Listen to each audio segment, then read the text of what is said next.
down and listen to records. Smell the cover, read all the verses. Tell me about your favorites on vinyl and vision. Hey folks, thanks for tuning in to the latest episode of Vinyl and Vision. Here we are with episode 125. Today's very special guest is Kerry Jones. Kerry is a very talented singer, guitarist, and songwriter with the band Death Doula from Portland, Oregon. What you're listening to is the first track off of their debut album, Love Spells. The song is called Obstacles. At the end of the episode, I'll include a short clip of another song off of that album called Poet for Hire. So, Death Doula is a fairly new band, and they have just released their debut full-length album called Love Spells. It is a self-released album. Nothing wrong with that. Most people are going that route these days because who needs a label? But it's a great album. And now I got turned on to it because I get sent albums fairly regularly by a couple of publicists primarily, and this one was sent to me and I started to listen to it and I kept on listening to it. Now, if you're a music fan and you know anything about music, if you put something on for the first time that you don't know and you start listening to it and you don't stop listening to it, it's probably because you like it. It's probably because there's something about it that grabs you and that is making you want to hear what comes next. And for music fans, that is compelling. So what I'm trying to tell you is I think you should listen to this album, give it a shot, see if it does the same thing for you. It is currently streaming everywhere music is available. You can also buy a physical copy or a digital copy. I believe they're only on CD right now. I will provide links in the show notes for you to do that. Try it out. I mean, I considered it to have this goth shoegaze vibe to it. Kerry referred to it as art rock. I think that's accurate too. It's cool. It's just a little. It's a bit of a mixed bag.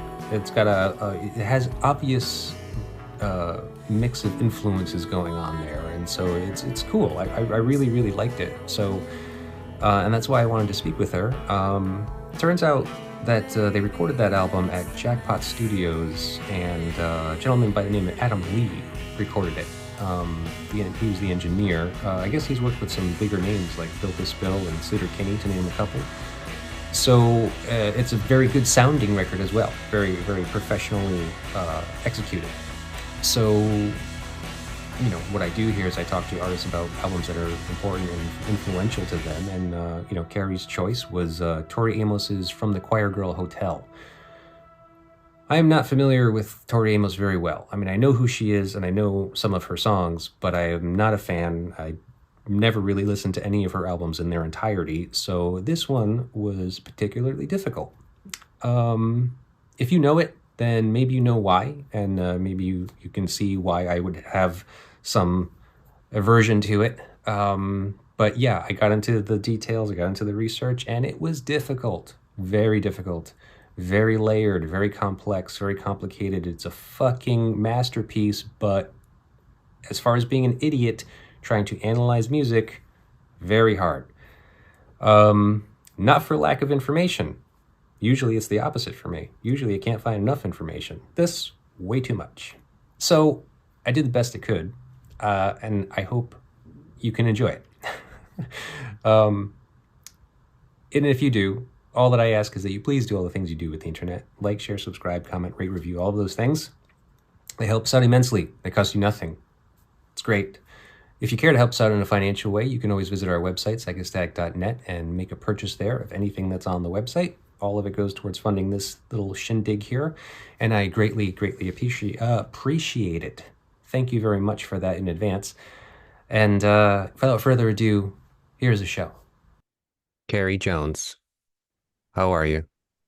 Hi, How are you doing? I'm good. How are you? I think I'm okay. You look great. Thank you. You do too. Thank you. Yay, you sound good too. Yeah, I think I found the problem. Hell yeah. Great Yeah, job. thanks. We won't get into that embarrassing involvement now. Let's just go, let's dive right in, right? Considering Okay. we lost a little bit of time. Where can you just tell me again about, how you were born and raised? Yeah. Um, Born in Fairfax, Virginia, lived in Manassas, Virginia, Northern Virginia for like 7.5 years. Dad got a job at the Nevada test site for nuclear weapons. We Hmm. moved to Las Vegas, lived in Desert Shores, shout out, um, for the next like 8 years. My parents got divorced when I was 15. Mom and I moved to Charlottesville, Virginia. She still lives there. I graduated from high school there. Dad moved to San Francisco and then Seattle and then the Oregon coast, which is where he still lives. So he's like a three Hmm. and a half hour drive from me here in Portland. And I go visit him and my stepmom Mary like once every couple months. Yeah. And Um, then after high school, I studied art at UGA in Athens, Georgia. So got like 5.5 years of like super deep Southern inspiration and influence, and then hmm. moved to New York City promptly upon graduating and lived there for like 10 years. So I've Okay. kind of got like all over the country accent influence and Right. culture influence. Yeah, yeah, that's really interesting how transient you've been. But so now how did you end up in Portland, Oregon? Yeah, I kind of was feeling like pushed out of the city, like definitely had been there for a long time, had left a couple times and always come back. Sometimes when you're in New York, it just feels like where else would I possibly be? Right. Um, Yeah. you kind of get like so spoiled by it being a walking city and having restaurants and shops and bars and like every service and product and experience possible on Hmm. planet Earth. Like I feel like in a lot of other cities, people get really like relaxed and at home and complacent, maybe, just like living in a sort of a relaxing, passive way. And in New York, you can't live like that. It's very Hmm. not relaxing. Yeah, um, it's People are just supercharged all like, day. I'm here, I am here. And what am I going to do with this like incredibly challenging, hard life that I have here, which is really inspiring and exciting. Hmm. It's a little tricky for the nervous system, but I definitely got to a point where like professionally I was feeling kind of pushed out of the city. Like opportunities in my field, I'm a private chef, weren't kind of coming in the way that I wanted them to, and nothing was feeling like the right fit. Hmm. I'd stepped away from like an unfortunate business professional relationship, and yeah, I just came to Portland to visit a friend, and I'd been here a couple times before. We worked this cute little festival that happens here called Pickathon. Shout out Pickathon. I've worked Pickathon now two, but maybe three, but worked the instrument locker. And it's such a cool experience. You just camp on the land. There's this like farm and gigantic wooded area in Happy Valley. And they have like dozens of acts come from all over the world. And it's really, really rad. So I did that with her and was just like, oh, I really like it here. Hmm. And like I was single at the time, hopped on the apps and like met this really like hot, tall guy who was a guitar player. And like we had this like intense, like couple day little fling thing, which made me feel like, there's like potential for romance here. And Hmm. then I actually like went back to New York and like hopped online and just looked up if there were private chefs here and wrote to some of them and said like, yo, is there any chance you have like a waiting list of clients that you can't work with because you're one person and you're busy? And I got some responses and I got basically like a full workload Hmm. from that, them passing off clients that they couldn't work with to me. So I just like drove across the country like within the month Hmm. and started cooking for clients here. So that's kind of Wow. how it happened. It was just like 6 months before the pandemic went down. So it was a pretty weird time. Okay, so you haven't been there very long. You've been there a total of 4 years, 5 years now? 5 years, yeah. 5 years, like right now. This Cool. is about the time of year I moved here. Yeah. Hmm. Okay. So let's see. So that was a lot of information. You did a lot of moving. You've been like all over the country for your life. I think you're younger than I am. Are you in your 30s? I'm 40. I Oh, turned okay. 40 last January. All right. I was just trying to process the whole college timeline thing and being 10 years in New York. It's like, okay. So, well, let's go back to your childhood. So you lived with your parents for the first few years. Like what do you remember about like, music in the household as a kid? My memories are mostly of like the late 80s, early 90s in terms of like my like first few potent memories Hmm. um musically, and a lot of like really unoffensive like soft rock was played like in my mom's car. Um and I think there's a lot of like goodness to some of that stuff, but some of it like you won't find me listening to Sure. it like ever again. And my dad was kind of more into like what's now considered classic rock, but was then, I don't even know what it was called, rock. Like new wave maybe? Uh, Like it's still kind of popular music, like stuff you'd find on MTV or the radio. Less cool than that. Yeah, the radio, yeah, like the Eagles, Okay. America, like Simon and Garfunkel. Like my dad Yeah. didn't like Neil Young, but like Neil Young adjacent stuff, but like Okay. softer. Yeah. And then he got into country, new country, like 90s country. And Oh. so, and I my mean, dad's a guitarist. So okay. he went to conservatory and, studied classical guitar. Oh, so he's like a And legit musician too. yes, Okay. yeah. He kind of took a little break from playing when I was young. He was doing like the government job thing. Hmm. And now in his 70s, he's like 73, 74. He's playing in multiple bands and playing like multiple nights a week. But all his projects have always been covers. Yeah. So he's really good at like learning a song and like reciting the song. Hmm. He tried to teach me keyboard. That was the first like instrument that I really dove into. I was like 5 or 6, and I was just too young and too disinterested in learning from my dad in the way that he was teaching, and it didn't really stick. Yeah. But then I picked up trumpet in middle school, played that for a few years, and then didn't get into guitar until high school. Okay. Now, it sounds like you didn't have a lot, like the crazy amount of exposure. I mean, for having a musician parent, your mom didn't do any music at all? No. Okay, so it was just like your dad primarily. He's like the kind of the music guy in the house, and he didn't really expose you to a lot of stuff. It doesn't seem like it was kind of just kind of mainstream music. Yeah, I would say like a lot of listening to the radio. So I'm kind of curious, so when did music hit you? I mean, like when did you feel like you found some kind of connection to music? Middle school, well, like always, always, always. You But always liked it. yeah, like I remember being a little girl, being I've always been a light sleeper and I needed like white noise to fall asleep. Hmm. And what that functioned as when I was very young, so in that first house, so like under like 7 and younger, right, was the radio. And so the radio would be on like a light rock station, and sometimes I would like cry from the songs. Hmm. And I would like run downstairs and like I have distinct memories of being like so moved to tears by a chord progression that I would run downstairs and be like sad and in my mom's arms Hmm. or my dad's arms. So it wasn't even the vocal, it So was actually the legit music that really brought you to tears. maybe sometimes it was the lyric. Yeah, like Okay. Phil Collins was around in my house a lot, Genesis and solo Phil. And Phil was just everywhere, in the early 90s and late 80s, Yeah. like all the radio stations that Oh yeah.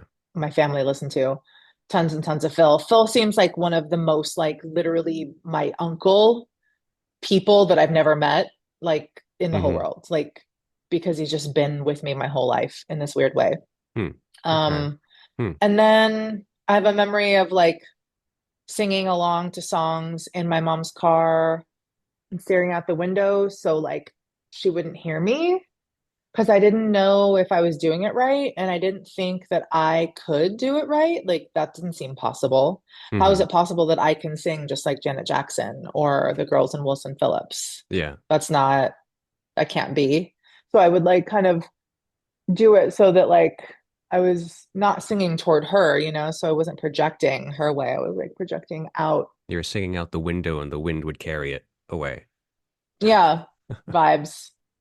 But then I made a ton of mixtapes in middle school. So this was Las Vegas now. And that room and that boombox, I had a great Sony boombox and it had a 6 disc changer and it Mm, had a solo cassette deck on the top and then radio. So I would like sometimes I would call the radio station and be hmm. like, yo, play Snoop or no, Shoop. Who was Oh, that by? Salt and Pepper. Salt and Pepper. Yeah. Yeah. Or like play Right Here by SWV. Like get my favorite songs requested Yeah. Hmm. and hit record So wait, and so just make this yeah. custom playlist. Oh yeah, I mean, we used to record fucking stuff off the radio all the time. I mean, there was like, Yeah. especially as poor people, like I was a poor kid growing up, so I mean, Yeah. like listening to the radio and trying to like, start the tape deck, like when you hear that song coming on, because Yeah. you want to be able to hear it again at your leisure as opposed to waiting for the Yeah. fucking radio. Yeah. Yeah, that was big. But so from what you just said, it sounds like you had a lot of kind of R&B stuff going Mm, on in your middle school age. I really did. Yeah. And I just still love R&B, hip hop and like the sort of electronic, like synth based and beat based framework for something to reside inside of. So that Mm, like kind of morphed into like a love of trip hop when I got a little bit older, maybe like college years and like getting into Massive Attack and Portishead and hmm. Tricky. Yeah, and even like Radiohead has had like little fits and starts with, I mean, I feel like they are like pretty much an electronic based band, at the core. I don't know Hmm. that I would call what they do really hip hop, but Yeah, there's definitely like trip hop leaning songs in sure. their Now more so than discography. ever, like their later period work is definitely more electronic based. Yeah. Yeah, and I mean, I don't know. I guess just the 90s were, filled to the brim with like really good sort of ubiquitous like mainstream artists that were doing like a hip hop sound. Yeah. It feels like the 90s kind of brought in like hip hop as mainstream in a new way. And so I Yeah. was listening to the stations that did um all of these like really vocally skilled female leads with harmonies and with maybe like multiple singers and I was doing like all the parts and I basically would make these mixtapes and then just sing the whole thing. Hmm. Sure. Yeah, it was so So that fun was for kind of me. like your practice. That was kind of like your introduction to learning to sing, or Yeah, I would say so. And Sade, my own tapes that I would get at like yard sales and thrift stores. Sade, Janet Jackson, like I said, Wilson Phillips. I got the first Tori Amos record, Little Earthquakes, pretty young. Um, I didn't buy it new, but she was kind of like a later investigation for me. She wasn't in that first era. you mean not in middle school? Right. So wait, so you got little earthquakes when you were young, you're saying? No, yeah, young, but older than middle school. Maybe Okay. like high school. Yeah. Okay. All right. So well, so how did that land with you? Like what were you thinking about, being introduced to little earthquakes? It kind of landed honestly like my first taste of Sonic Youth. Like, what is this? How is someone making music that sounds so different than everything else I've ever heard? And people are into it? Hmm. People like this? Like with Tori, it was in a like um mystifying, exciting way. I was like, whoa, so you can sing however you want. You can use breath. You can use the in-breath as a purposeful instrument. Hmm. Uh you can like make ugly sounds and make them sound pretty. I guess some of that was the same with the Sonic Youth, my first Sonic Youth experience. Like the first time I heard Struck by what is it, Dirty, that has 100% is the first song. Hmm. I'm I'm not sure. I'm not good with their gonna check my work. discography. Oh really? Are you not really a fan? Not really. I've tried, I've given them multiple chances. I've listened to multiple records, and I just none of it sticks. Yeah. I hear you. Yeah, I was right. So the first Sonic Youth record I heard was Dirty, and it was burned for me by my ex-boyfriend, Ben Garland, shout out. Shout out, Ben. And Ben Garland was a special person in my life. I lost my virginity to him, Uh-oh. but That's why it's so also, important. but also he recorded shows. He would set up his gear in the middle, like back of the venue where we all know the sound is the best. And he would video and audio record shows. And he was the first Hmm. person that I knew that just like did that. I thought that was so cool. So he had all of these live recordings of all of these bands that we loved. And then he also had just really high quality burns of studio albums. Hmm. So he gave me Dirty by Sonic Youth, and I was just like, is this a joke band? Like, some of the songs are cool and sound like songs I've heard before, but some of the songs are just like so ugly on purpose. Yeah. Like, how can this be a thing that they're going for? Like, Hmm. I don't know. I just was totally, those two artists, maybe the most out of anything else that I was exposed to. Hmm. Maybe like the birthday party hit in that same zone where I was like, whoa, Yeah. this is pretty ugly. This is pretty thrashy.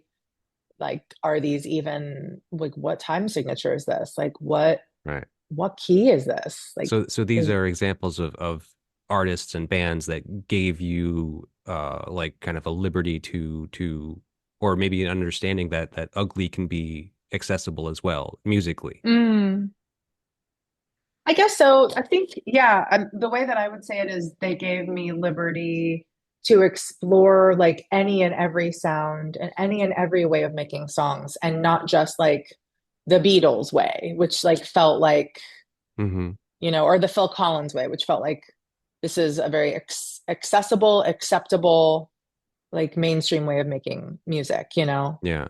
I guess like mainstream music was kind of like my biggest influence until college. And then like I didn't hear the Smiths until college. I don't know Hmm. how that happened. Shame on my parents. But like I remember my sophomore year of college, my roommates, I like got this really cool apartment downtown with some people and they were like, "Oh my God, you don't know the Smiths?" And I was like, no. And I remember them just like jumping on the couch and like singing every word as we listened to Smith's record. And Hmm. I was like, Right. wow, there's a lot I don't know. Yeah. But yeah, like these bands maybe gave me just more like freedom in regards to like, you don't have to make it be this particular way. It can actually be kind of any way you want. Right. Okay. So now this was early college years. You had already started playing guitar by this point, right?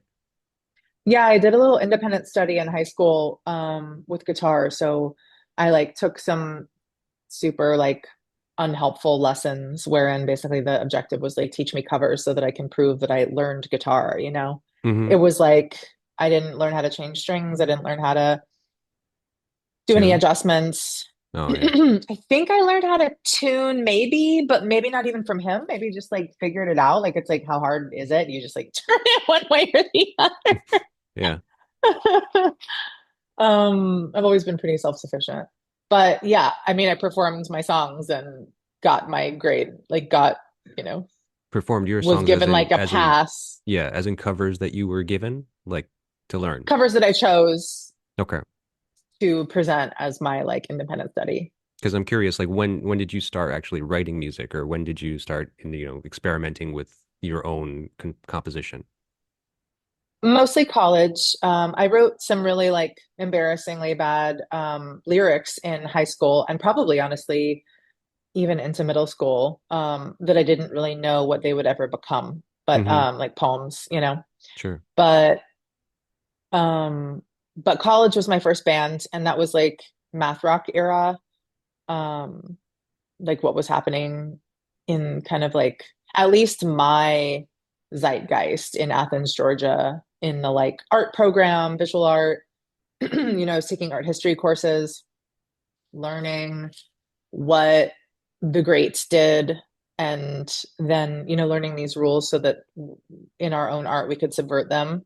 Hmm. And I kind of feel like that same thing was happening to me musically, but like in a self-led, friend-led, lover-led format.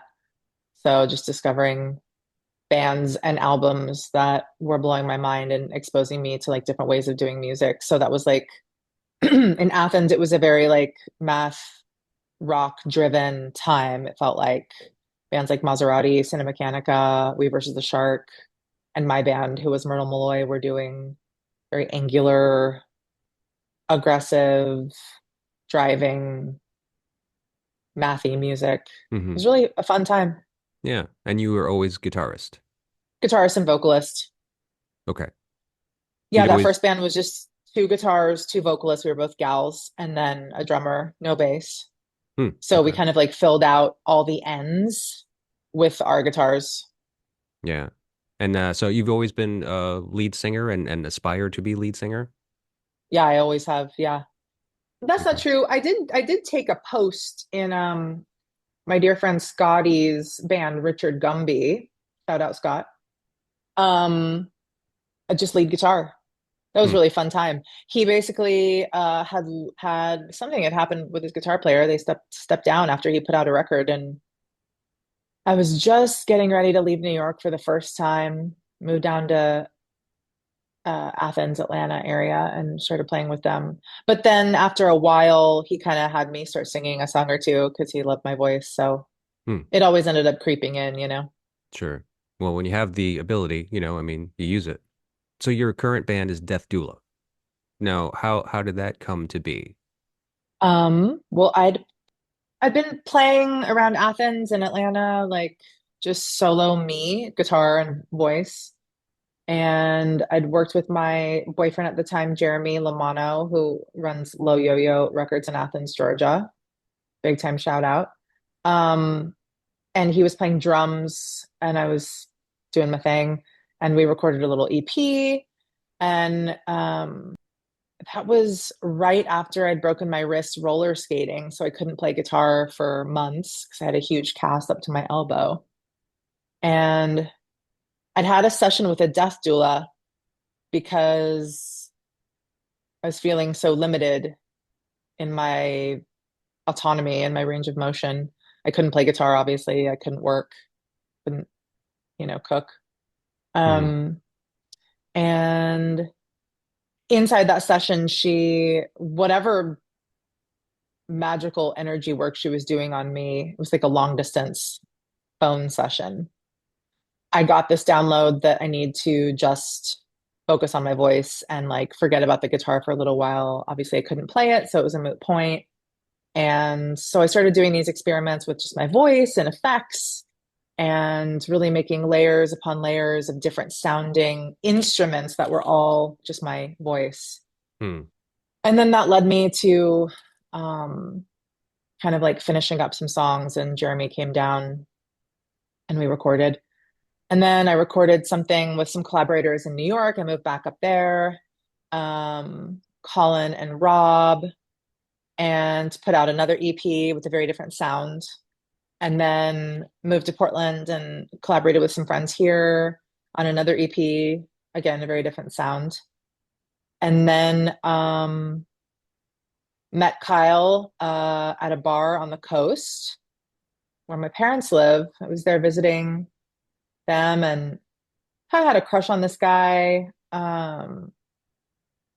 who worked at a little pizzeria. And I went there one night to see him, and he was bringing me out food, and I was there by myself reading a book. And this guy at the bar who was also there by himself was talking to me. And then it turns out he knew the chef too, and we were all chatting. And um, that guy was Kyle. Kyle had Kate Bush as his like phone background, and that started a conversation. And Hmm. then um, he was like, "We should collaborate."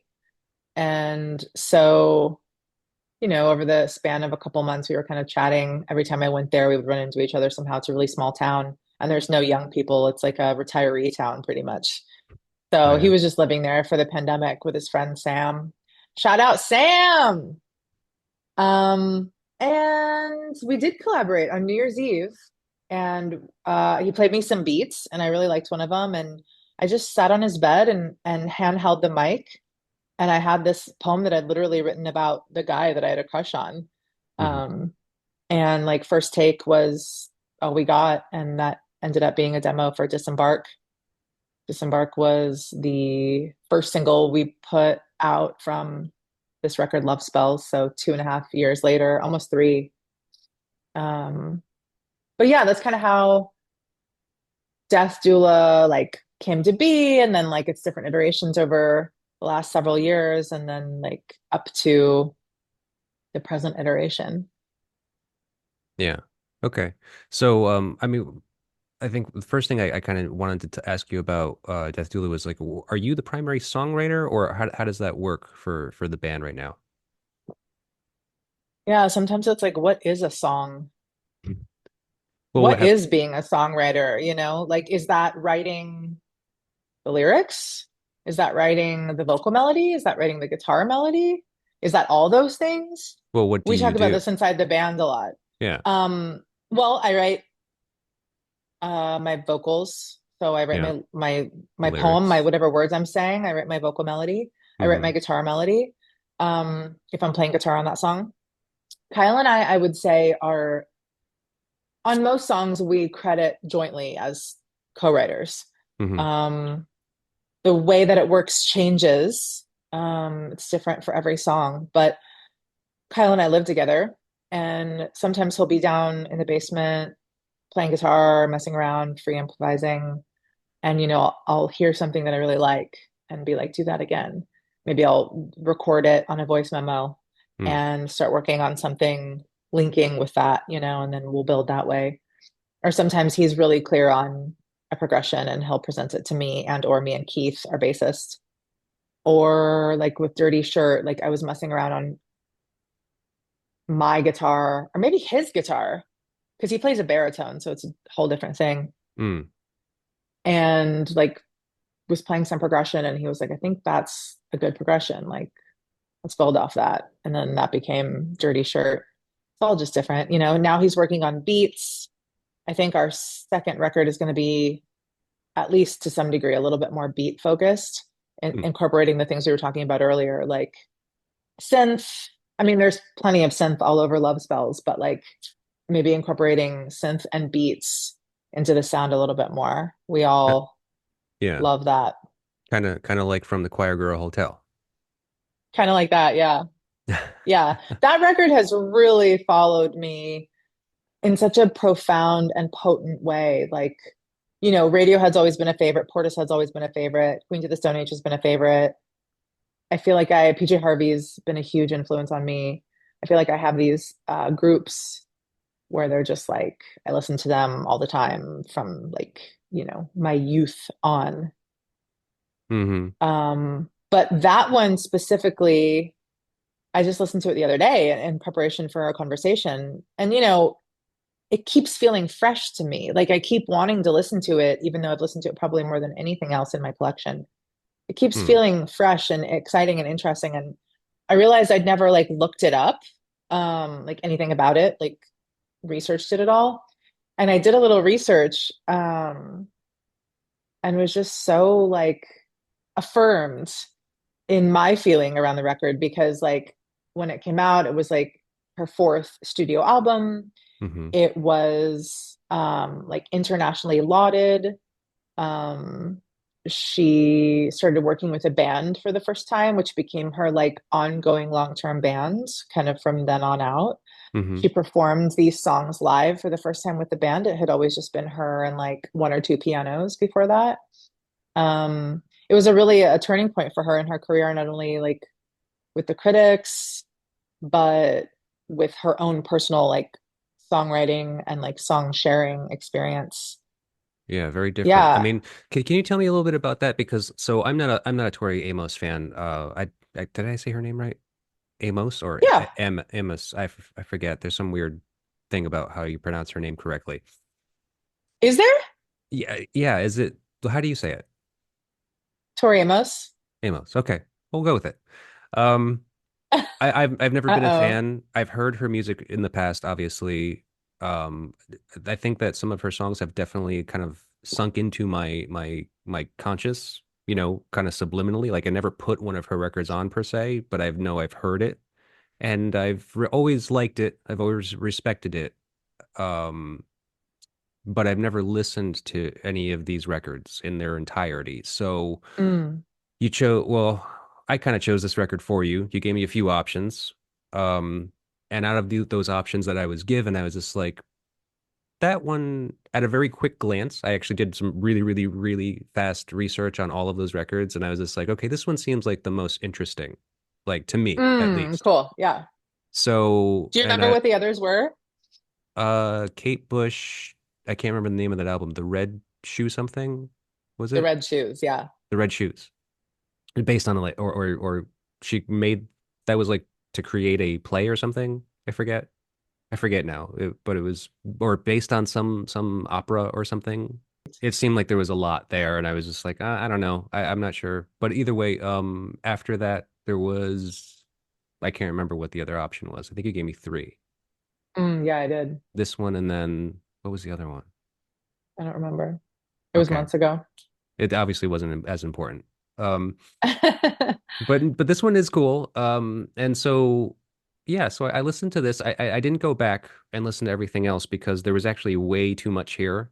Like I don't know, like okay, wait. So how much of a Tori Amos fan are you? Like if 10, on a scale of 1 to 10, like if 10 is like the girls like screaming and crying at the shows, Hmm. I'm like a 8 or 9. So you're Like partially I've seen screaming, partially her. crying. I'm not screaming at all because I want to hear every delicious second of what Yeah, she's doing. I'm not singing along because again, because she's doing the it and answer she's A. perfect. Sure. Yeah, but I might cry. I think I like quiet cried like both times I've seen her. Yeah. Okay. All Just right. because she's so incredible and moving and masterful and unique, singular, really. Okay. Well, and aside from that, because those are true. I'm sure they're true. I've never seen her perform live, but um the music is meaningful to you probably, right? Yeah. I mean, like as with all of her fans, like I think that the thing about her and her music is that um she creates these like connections with her fans. I think the fans kind of like I don't know how to say it accurately or appropriately, but you latch onto this music because it's meaningful to you in some way. Maybe you analyze the music and kind of like direct it towards your own life. Maybe you sympathize with what she's going through and what she's singing about. The music itself obviously is very kind of engaging and entrancing in a sense. There's there's just so fucking much here. Like I got into this record and I got into some of the research. I was just like, holy shit, this is a like we could talk about this for hours, like True. legitimately.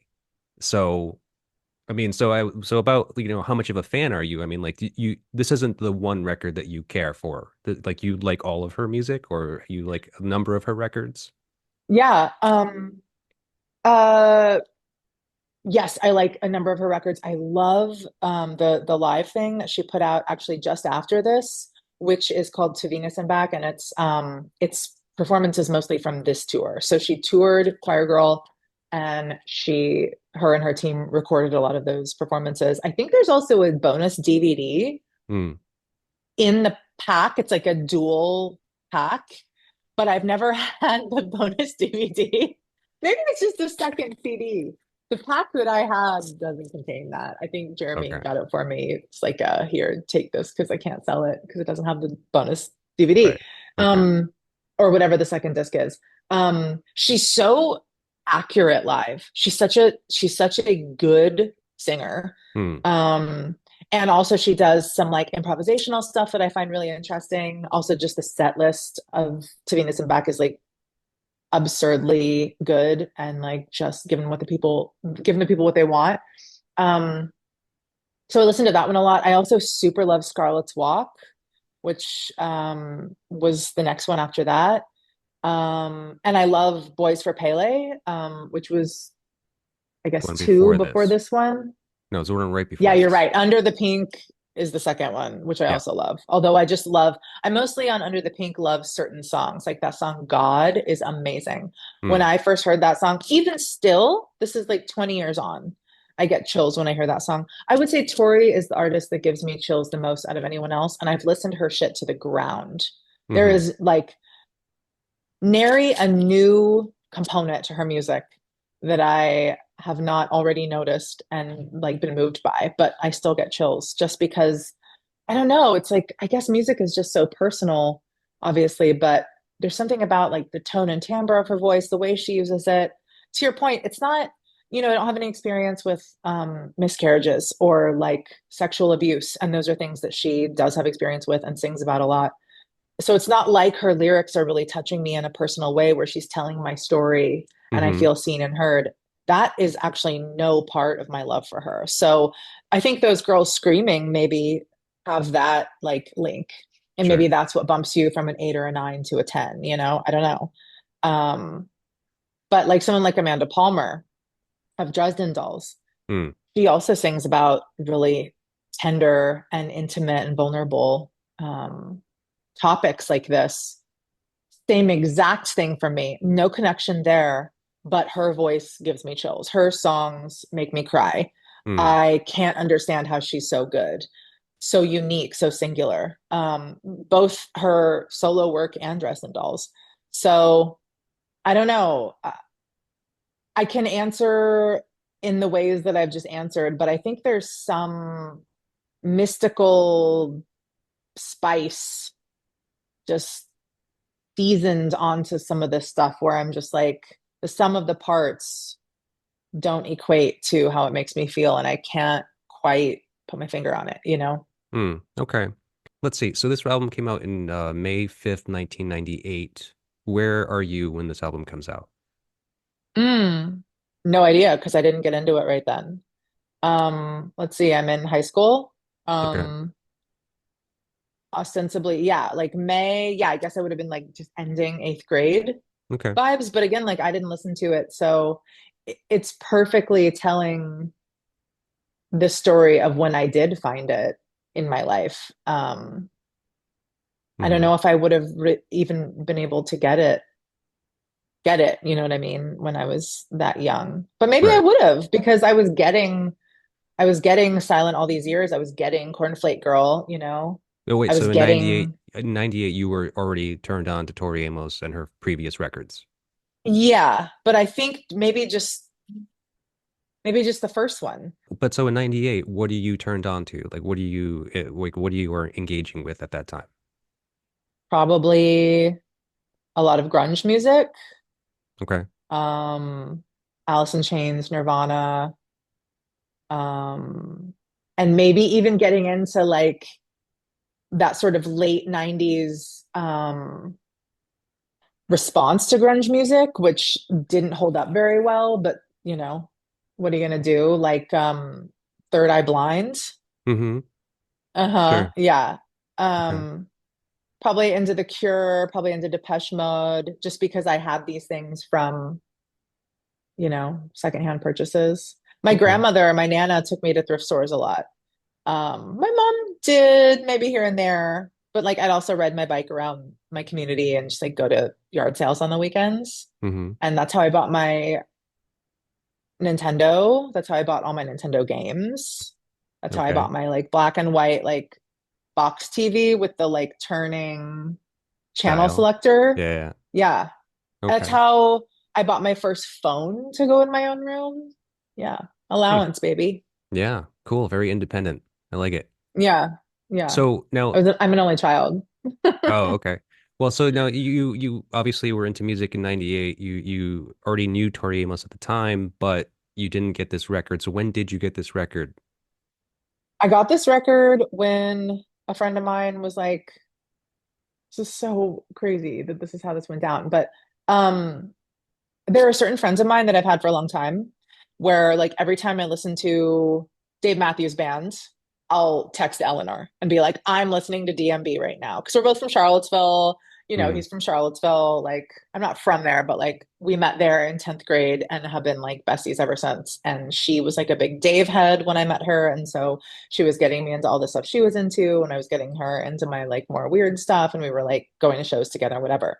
Mm. We actually saw Neil Young open up for Dave Matthews Band What? live in Charlottesville. Jesus Christ. This really Is happened. Dave had the appropriate name as well for Dave Matthew Band fans? Is that That's what I use. That's what I'm using. I'm what is sticking to it? it. Cheese what is it for Jimmy Buffett fans? Is it Cheeseheads? No. What is it? Oh, ew, I have no idea. No comment. Dave Heads. Okay, I'm just gonna stick with That's that. a gross. That's a gross. I'm not very into that cheesehead Yeah. I don't know what the club. hell. I don't know what it is. I forget. But Yeah, Dave Head, I like it. she was a Dave lover, huge Dave lover. She was on like the Nancy's.org I don't know what that is. world. Nancy's.org. What? Shout out Nancy's of the world.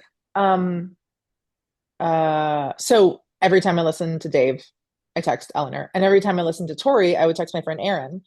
And someday, somehow, she was like, yeah, I like that one, but like I like blah blah blah more. I think it was Scarlet's Walk. And then I was like, oh my God, I don't know that one. And then I was like, oh snap, there's all these Tory records I've never heard. How did I do that? Just Hmm. like a blind spot. Um, it was happening around the time I was getting more into Kate Bush. I was driving from Athens to Atlanta a lot. I was living and working for a family in Atlanta, but playing in a band and dating someone in Athens. And they're like an hour drive. So I had that hour drive to listen to an album or two, Hmm. and was just like playing the shit out of Choir Girl and Scarlet's Walk.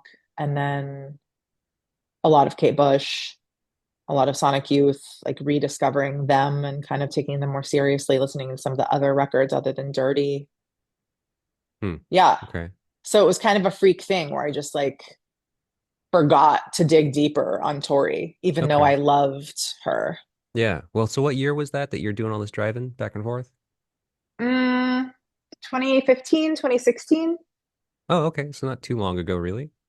Yeah, So decade. this album is fairly new to you. I mean, as far as like, especially considering how old it is. Yeah. Yeah, I guess about a decade. Okay. All right. So you're already a singer and songwriter, obviously, in 2015. So, I mean, as far as choosing a record that is important to you, like, and kind of like influences what you make, I mean, what do you think you drew from this record? Mm, that you can do whatever you want. And if you have great, reliable collaborators who have their own brilliant ideas and can execute your ideas really well, you're unstoppable. The sky's the So yeah, limit. yeah, some of the things that I mentioned earlier that like specifically struck me on this record, and maybe like they'd struck me on earlier records, but I feel like she comes into her her thing more on this record. For me, it's like using the in-breath as a scrumptious sound, not just having it be utilitarian. We all have to take the in-breath. Hmm. Some people take the in-breath away from the microphone, or they kind of fade in the in-breath, or kind of just chop the in-breath off Sure. and have that be like, this never happened. But Tori's like, this is happening. This is how I make the amazing sound. Let's Yeah. honor that. Or at least that's my like viewpoint of what I think she would have said. Like that's kind of how I think about it now. And sometimes the in-breath can be like the beginning of the concept. So like whatever lines you're about to Mm. sing, the in-breath, how the in-breath is drawn can kind of like set that up, if that makes sense. Yeah, no, So absolutely. that was like, Well, so now you bring up an um, interesting point that I want to ask you about. So, so I guess this album was her first band endeavor. Like she had mhm. three prior to this, which was all just basically her solo. Um, and I guess this was a little controversial amongst her fans at the time. Well, you got into it later anyway, but either way, this was kind of a controversial moment for her. Kind of like Bob Dylan plugging in at Exactly. I was just thinking Russell. about that. Yeah. Yeah. I mean, so where did you stand at the time? I mean, I guess you embraced the change.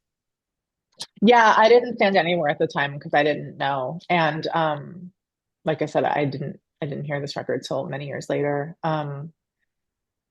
But obviously I stand in the camp of like experimentation and freedom. And I think it's really unfortunate when fans box an artist in, like, first of all, like it's none of your business. And like you don't rule the artist's mind. And maybe you had like a desire, but like that artist doesn't owe you fulfilling that desire, you know? So it's like if you choose to not like it or listen to it anymore, that's completely your prerogative. But Hmm. an artist should feel free inside their own career to do whatever they want to do, you know? And that goes both ways. Like, I think an artist should not feel compelled or driven to pursue a certain sound just because of like metrics and like optics and like how it's going to do, you know? Hmm. Yeah, of course. So in this research, there's a ton of information on this record and every song individually. I mean, like if there was no lack of information, and Tori Amos seems to be incredibly verbose. Um, like I have like quotes from her for almost every single thing, every aspect of this record that I wanted to kind of like touch on. Oh, I love that. Hell yeah. Yeah, so I'm going to read a lot of stuff to you that were quotes from her. Okay. And so let's see. So the first thing I have here about this record is that she says, it felt like all these songs were different beings. I just saw some of them in room 13, and I saw some of them answering the phone, and it became very much like a traveling group of, I don't know, wanton women, I guess. And I feel like these songs they're a bit of a group. You know, some are altos and some wear leather and some are sopranos and they only eat meat. And some, some don't like men and some just adore men. And some aren't interested in anything but, reading. And they become very much like entities. End quote. So, with this quote in mind, I was curious of like how do you see music? Like, or how do you see the music you make? That's so funny that she said that checks out in terms of like the album artwork. I don't know Oh if you yeah. like pursued the liner notes, but that kind of reminds me of American Doll Posse, which is her several albums later. Hmm. I don't know if you know that I don't. album art, but I it's heard like all about it. these different women, different wigs, different outfits, different vibes. It's kind of like Oh, giving. she lit like fulfilled that personas like visually in the artwork and live, I I think guess. so. I mean, I'm just making an assumption based on what she said that that's kind of how she saw that album. I don't know how she presented American Doll Posse live actually, but in the album artwork, yeah, it's her posing in all and some of the music videos posing in all of these different like Well, get-ups. even for this album, because like even in this album, every song. So, okay, so the title of the album is from the Choir Girl Hotel. So essentially, every one of the songs that are on this album is a different person, a different persona that she kind of inhabits, and that's kind of who's singing the song, I guess, maybe. Cool. Yeah. So, that's like what this quote is about, is that she sees all these women together, and that's all the 12 tracks, all these 12 people representing each track on the album. hmm I mean, I'll just speak first to the record and these songs. Like, I 100% hear that. I don't know if you do. Like, Hmm. every single song is like, are you kidding me? How can you go from Northern Lad to Hotel, then to Playboy Mommy, then to Pandora's Aquarium? It's just like, how do you? Like these are big jumps. Every song has such a different personality and a way of singing it and like a format. So that Hmm. makes complete sense. I love that. I feel like this is almost like a concept album, or maybe she came to that point where she saw it like that based on a reflection. Like it was already happening, the songs were kind of out there, and then she like was kind of like trying to think about them or consider their order, and she was like noticing these things. I don't know what came first for Hmm. her. Um, but I'm not to the point where I experience, at least with this full length, this is the first full length I've ever put out. I don't exactly think about it that way. And I don't even know that like, sure, we considered order quite a bit. But it was more about, The flow of the the music. flow of songs. Yeah. Yeah. Yeah. Like, And I'm sure she thought about it that way too. And honestly, the flow on this record is impeccable. It's one of my favorite things about it. But yeah, sometimes I wonder, like, when analyzing, a visual artist or a musician or whatever, if these art historians, if these commentators aren't like grasping at straws, and then that teaches us to kind of do the same and like create this whole world around Hmm. something. Like, I don't know. Yeah. I don't know. In answer to your question, I don't really see songs as entities or women or people. At least not yet. This was her fourth studio album. She'd done world tours. She'd been on the Billboard Top 40, Right. like multiple times, like playing huge arenas. Like I haven't had those experiences, and I haven't been a career artist Sure. um like she has. So I don't know, like kind of what happens to your mental at that point. Or maybe she's honestly always been such a, Eccentric. conceptual, Yeah. yeah, A truly like artist. artistic mind where I mean it's just like it's in compulsive, I think, for her to kind of work in this way. Yeah. Okay. Um, let's see. The next thing is on From the Choir Girl Hotel.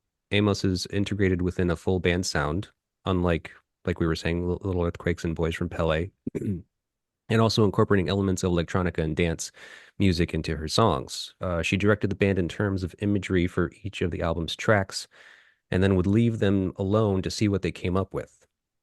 Quote, it was about getting the musicians to really hear the soul of the song and then giving them freedom, she said in 1998.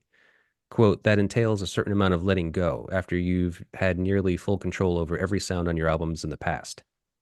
So I've listened to all of your previous work as far as I can tell up to this moment, especially, the new full-length album coming up.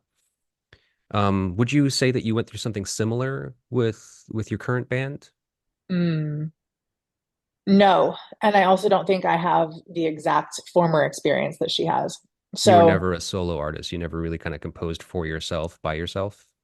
no, I was, and I did. That was how the first EP came about with Jeremy on drums. The second thing, I was collaborating with Colin and Rob, and I feel like Rob presented me several beats, and I improvised and scooted, made requests for him to scoot certain things around to fit the song the way that I needed it to go. But he gave me beats to begin with that I was inspired by. Mm, Colin and I kind of created beats bespoke more to my sort of guitar and vocal like driven existing songs. So that EP, that was a collaboration with both those guys, but two songs were one guy and two songs were another guy, just because Rob moved to like Scotland or something in the middle of our collaboration. So it just worked out that way. mm, And then the EP with Ian um was he had some guitar licks and just general ideas, maybe progressions that he sent to me. And I did the same thing that I did with Rob, where I just was sort of improvising. Like, I'm always writing poems. I have like no lack of ideas, written ideas, and, couplets and just rhyming schemes and just have basically like I was Tori's band, if you want to say it. Like, I got guitar progression and I could say, okay, what vibe and mood is this progression eliciting in me? And like, what like lyrical content would best match that? And then like go through the 300 something notes I have in my phone, which are all my poems. It's basically like a big notebook that I always have on me. mm. Um, and see kind of what usually it's something recent because you're always getting better, but what piece best matches that, and then like go back and be like, okay, I need this part to be like 4 bars longer, like we need to do some kind of bridge here, I'm feeling like it needs to be in this tone. And then we just worked at it that way for several months, and then started playing live in the basement, rehearsing and playing with a drummer, and then recorded with this group on this album, Love Spells. like I said already, it's been a number of different ways that we've written these songs. Hmm. Um, but usually Kyle creates some kind of guitar movement, whether it's something that we've worked on together or something that he developed on his own. And then he and I work one on one, wherein I'm deciding like which lyrics go with this. Maybe he's playing it on loop and I'm improvising, the vocal melody, or maybe I record it to a voice memo and I kind of do that in my own time and then we bring it to the band. Hmm. So yeah, it's already working in a little bit of a different way for the second album because we're already starting to write new stuff and Yeah. it's kind of like beginning with beats. And you already have So like a mostly set band. Like your band's pretty much intact at this point. no. So sadly we lost Adam Cozy. He recorded the album with us and we knew he was already going to be stepping away after that was over.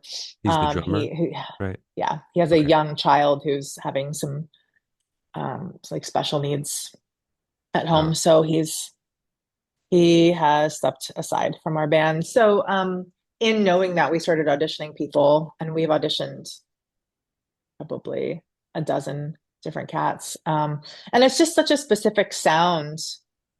A lot of people have been like, I don't know how to drum to this stuff. A lot of people have been like, I don't know how to play bass to this stuff. I mean, finding Keith was an endeavor as well. hmm. Um, but he's such a good fit for us and we're obsessed with him. So super grateful there. But we have been playing with a guy named Bobby. It's a pretty good fit. And we just played two album release shows this past week. The album came out on Friday. We played a gig here in Portland at the Lollipop Shop on Thursday night. That was Bobby's first show with us. And then Oh we wow. played the next night, the album release, the day of the release, in Seattle at a place called Bad Bar. That was Hmm. Bobby's second show. Cool. So it's been a bit of a transition when you really should just be like pounding it. But that's how it works out sometimes.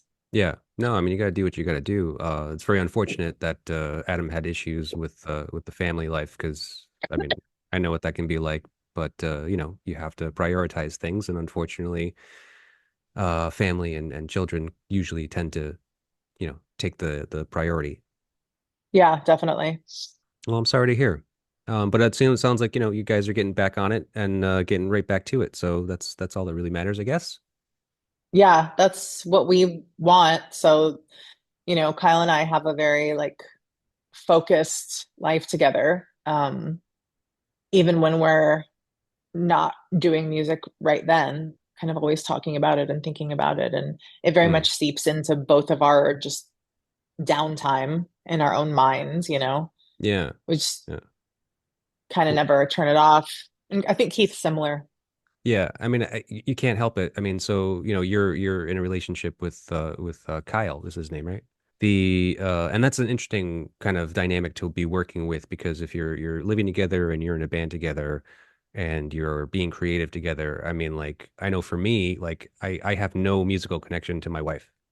She she doesn't know a thing about music really. She doesn't care for music. Um, so I can't have that connection with her. I can't speak to her about, oh, I came up with this cool thing. You want to hear it? It's like, no, she has no fucking interest in hearing it. Like, Wow.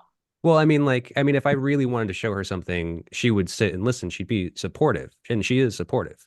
But I'm just saying, as far as like, the creative process, from what you and I understand of it as musicians, it's an involved thing. I mean, and like for somebody else to share your idea with somebody, um, that they can then take and be like, okay, that's cool. Like, let's do this with it now, or how about I add this to it, like, or and like, it's different. It's weird because it can be challenging, to work with somebody, anybody, and to come up with something that you enjoy together.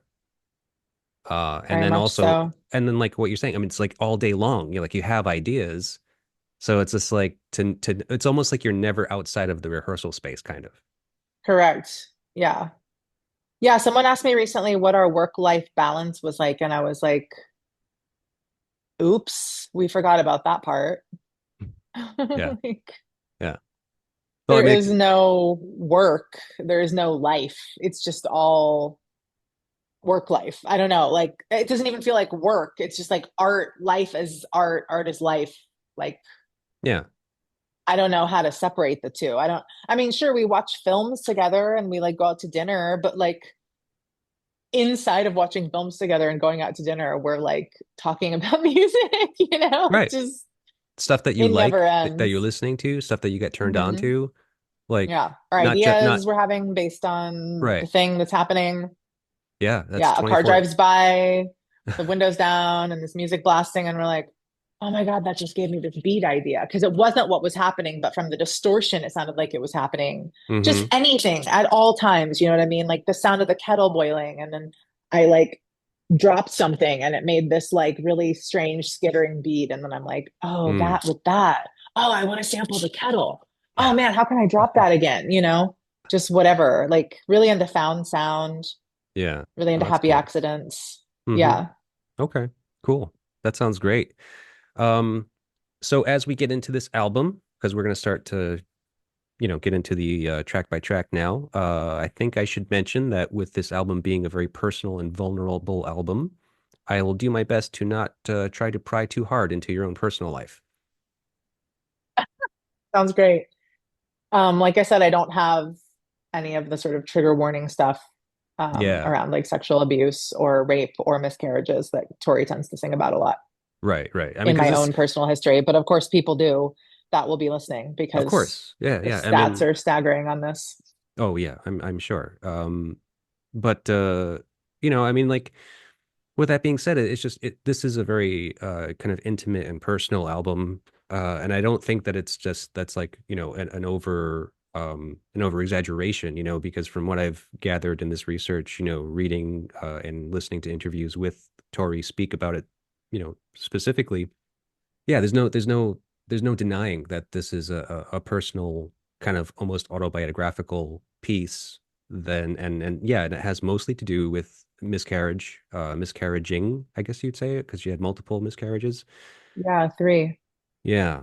And it's just like that lack of or that disappointment in not being able to be a parent, because when you think about how some people have kids and it's just like they didn't try necessarily. They just had it. Mm, And then when you get right. pregnant, you're like, "Oh, I'm having a baby." And you're all excited and psyched for it. And then for it to just Maybe. be taken away from you, spontaneously without any knowledge or whatever, you're not expecting it to happen. It just happens and it's tragic. Yeah, Um you don't have kids, right? I do not. Okay. Good for you. Well, I mean, Thank if you you. I feel that way too. Well, good, good. No, I mean, it's just like it's not for everybody, really, and especially as an artistic person and a creative type, it'd be much of a hindrance, obviously, that kind of happened with Adam, Yeah, totally. Yeah. Kyle and I have thought a lot about that. Like you were saying earlier, the priorities piece, like, it's just not the right move for us to bring something. We hesitate to even get a dog. I Oh mean, yeah, we love dogs, we both do, but we just don't want anything standing in the way of doing music as much as we can. right, absolutely. It's very smart. Yeah, you're right in It's our thinking that. child, if you will, it's our baby, it's our culmination. And so it needs a lot of time and nurturing. And, Hmm. the amount of time and nurturing that two people have is not limitless. So Right. we've made it a priority. Yeah, absolutely. Okay. Well, so let's start with the first song, Spark. All right. So again, like I said, long quotes. Bear with me. So I have a quote here. It says, once you've felt life in your body, you can't go back to having been a woman that's never carried life. The other thing is feeling something dying inside you and you're still alive. Obviously, when it was happening, it was already over, but in my mind, you don't know that it's over yet. You're doing anything thinking, oh God, maybe if I put a cork up myself, maybe it'll keep this life in. That's why in Spark I say she's convinced she could hold back a glacier, but she couldn't keep a baby alive. She couldn't keep baby alive. I'm sorry, I said that wrong. you just start going insane. There's nothing you can do, so you surrender and then start again. So, it's no uh, question that this this song Spark is about kind of the miscarriage that she had, or at least one of them that kind of led into this whole album, really. So we all go through things, but would you say that the things that led up to your new record were good or bad things? Good things. Overall, I mean, the overall big picture is met Kyle in real life in a like organic way. Couldn't believe how well suited for each other we were. Um, my dad met him the next day because I was staying with my dad and Mary when I met him, and Hmm. like made a comment how similar we were. So all the hangs have just been like so effortless and like just in the flow for both of us, totally being ourselves, being like, whoa, I can really be myself. And just the unfurling over the last like 2.5 years together as we write these songs. Of course, we have issues like everybody, but it's just been very different from any other relationship I've ever had. So that has been incredibly rewarding and satisfying. Um, and, we didn't really know what was going to happen when he asked me to collaborate with him that night, New Year's Eve. We made one song and he came to visit me here in Portland 4 days later, stayed for a long weekend. And that's when we decided he was going to move here. And he moved here within a month. So it was like a crazy whirlwind Hmm. thing where we just like committed fully and have never doubted or like disagreed with that decision. Um, so that being like the sort of seed that everything else comes from, incredibly positive. We've had struggles along the way with finding the right group of people to bring, our sort of vision to its highest culmination, its highest sense of resonance. Um, I would say that's been like the biggest struggle that we've had. Um, but we did it with this record. To then have more shifts after it comes out is just sort of in line with what it always is. Unless you're some lucky bastard like Jimmy Page and Robert Plant, and they just had this like unbelievable group that they did like a whole bunch of records with until Bonham died, basically. Hmm. Um, doesn't always happen like that for everyone. Right, right. Okay. So ultimately a positive experience and positive feeling going forward with the new album coming out. Yeah, Out now, I'm sorry. It is out now. out now as of last Friday. Love We Spells, have, and you're releasing this yourself, right? we are, yeah, indeed. Yeah, I just want to say sonically about this song. For me, it's such a like strong start to an album. The sounds are so unique. I'm like not even sure what the instrument is that sort of starts the song Hmm. Okay. or like combination of instruments. And the timing is really funny. It's just such a like bold way to start an album. Sure. And I always continue to applaud Tori on being bold. If you can say one thing about Tori, it's that she's bold. Absolutely. I completely Yeah. agree with that. Yeah. Even just in her speech, I mean, just like talking to people, she just like pulls the most random shit out of wherever. And it's like the last thing you expect to hear out of this, kind of seemingly, kind of proper lady, I mean, like, is that an inaccurate thing? I mean, like, what do you think as far as this, like her, like we were talking about Marissa Nadler earlier. It's just like, what is her brand, like Tori Amos? Mm. Yeah, I guess like, I think she's in like her 60s now, so I hate to assume I know who she is now. And we met once and she was very gracious and lovely. Hmm. Um, but I think her brand when she was first starting out, maybe for the first three records before she started, I think trying to have kids, because I think that really changes you just innately, Hmm. was like kind of like hairy armpits. You say all the fucking swear words that you want. She is a maniac live. She is like this here's one piano and here's like a harpsichord or like something else. And she's straddling the piano bench. Hmm. So like her open crotch is facing the crowd and Yeah. she's going back and forth. She has different microphones. It's like she's like making love to these instruments and you. It's so crazy. I've never seen anything like it.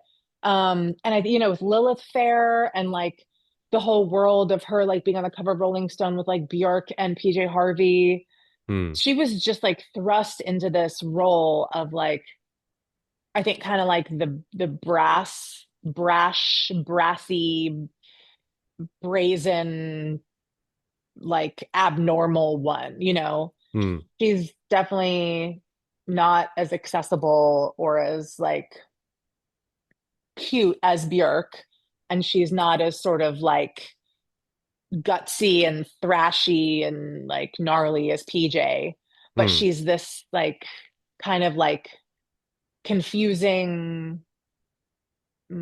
ethereal soothsayer, and you never know what she's gonna say. Hmm. Yeah. Soothsayer. I like that. I like that adjective for her. It's like a wacky witch. Yeah. Wacky witch. Okay. Yeah. At And least that's how I Stevie saw Nicks is her. the white witch. Tori Amos is the wacky witch. Sure, yes. All right. I like that. I like that a lot. All right. So let's move on to Cruel. Mm, love Let's this one. see. So, yeah, musically speaking, I'm not even touching on any of the music, and I understand that because, and I think that I'm doing that because this album is so dense. I mean, like just thinking about the lyrical content and the messaging from this album, there was so much to like divulge and to like dissect. Musically, it's a whole other fucking world. I mean, like I can't understand the music any better than I can understand the lyrics. So it's just like I kind of had to focus on one thing. I see. I actually focus on the other thing. And so I think it's The an music. interesting conversation between you and I because in any of Tori's albums, I'm like, what did she mean by that? Like, Hmm. she makes up words, not like as much as Elizabeth Fraser and Cocteau Twins, where she's literally like speaking her own language. But like, she kind of she does Toryisms, and you're just like, Mm. what is that word? And she also pronounces things in a like a, oh, I'm sorry, was there an agreement around how we pronounce this? Because I'm just doing it my own way. Yeah. And so Yeah. sometimes you're like, what is that? And then you'll look in the liner notes and be like, huh? That's what she's saying? Okay. So for me, for years, I mean, yes, I always like dive into liner notes and I love liner notes as like an art form, always have. Mm. But I for me, it's so much about the songs themselves sonically, this Hmm. record, why I chose it. It's like Yeah. very little to do with the themes. I could like not know what she's saying at all and still be like, this is my shit. Sure. Still be moved by it too. Yeah. No, I get Yeah. that. I get that completely. I just don't know how to, especially like as far as speaking about this album. I mean, like, who knows, who knows how much about music that they will be able to actually comprehend this. And I honestly, I can't speak about the musical composition either. Like as far as like what's happening on this album. I mean, it's just so kind of complicated and complex. Yeah, which is maybe why I love it. Yeah. No, I mean I don't know. It's intriguing for sure. I just think that Lots of they're sounds where you're like, that's right. a sound I've never heard before. Right. Yeah. There's Yeah. so much. There's so many layers. There's so much like there's so much stuff going on. It's just it's weird. It's very hard to kind of like get into. But so Cruel, let me just say I have this quote from her. When you're starting to talk to people who have that kind of loss, being miscarriage, somebody piping up going, well, the angels were there for us during this time. Well, that's beautiful. But people have to understand that they're not there for everybody all the time. They get lost on the way. That's why in Cruel, when I say I don't know why, I really don't know why I can be cruel. I don't know why the angels aren't there for everybody, but they're not. Um, And so for me, like thinking about this song and like thinking about the like, where she is in her life, I mean, I can see why. I can see why, especially at this time in her life, she can be cruel. I actually read a number of quotes from Tori that were given at this time, having that same kind of like biting, sarcastic tone. Um, so I don't know. I was going to ask, when do you find yourself at your most cruel? So I have a lot of Capricorn in my chart, Hmm. like a lot, like an inordinate amount. I'm an Aquarius sun, but I have like 5 or 6 planets in Capricorn, which means I'm very systems oriented. I'm very organized Oh. and just a time when I can think, I'm never cruel per se, but like when my diva comes out, maybe is like in the studio when the shit isn't handled for me. And I'm kind of like in a situation where I'm creating or requesting the systems be put in place so that my Capricorn can all be at ease. Hmm. And then I can feel free and creative inside of those like frameworks and parameters. Hmm. Um, so like maybe some cruelness came out in the stew with like Adam Lee, shout out our engineer. And he also mixed Disembark and The Witness. He's very ADHD, self-professed, and brilliant mind, incredible in the studio. Really efficient guy in the studio behind the desk. Like loved working with him, would recommend him to anyone. He's at Jackpot in Portland, Oregon. Um, but he'll go anywhere all over the world actually. But he and I got along great and he's a good friend. But like I definitely had some moments of like sharpness with him and or my band. If like, I'm also the only girl in the room, and it's like Hmm. every girl musician out there knows what I'm talking about. Where like we'd already had conversations wherein I said like how I wanted it, or what my vision was or what I was thinking. And like it wasn't, if it was ever not like that, kind of being like, okay, did you not hear me? Did you misunderstand me? Did you choose a different way for a reason that I'm going to be delighted by? Did you choose a different way for a reason that I'm going to be like pissed off by? Hmm. Um, it's just part of it. But I would say like maybe a little bit of sharpness comes out in the studio. Just, I mean, God, with everybody there, like we're all not sure how it's going to go. We've all never done this with this group of people before.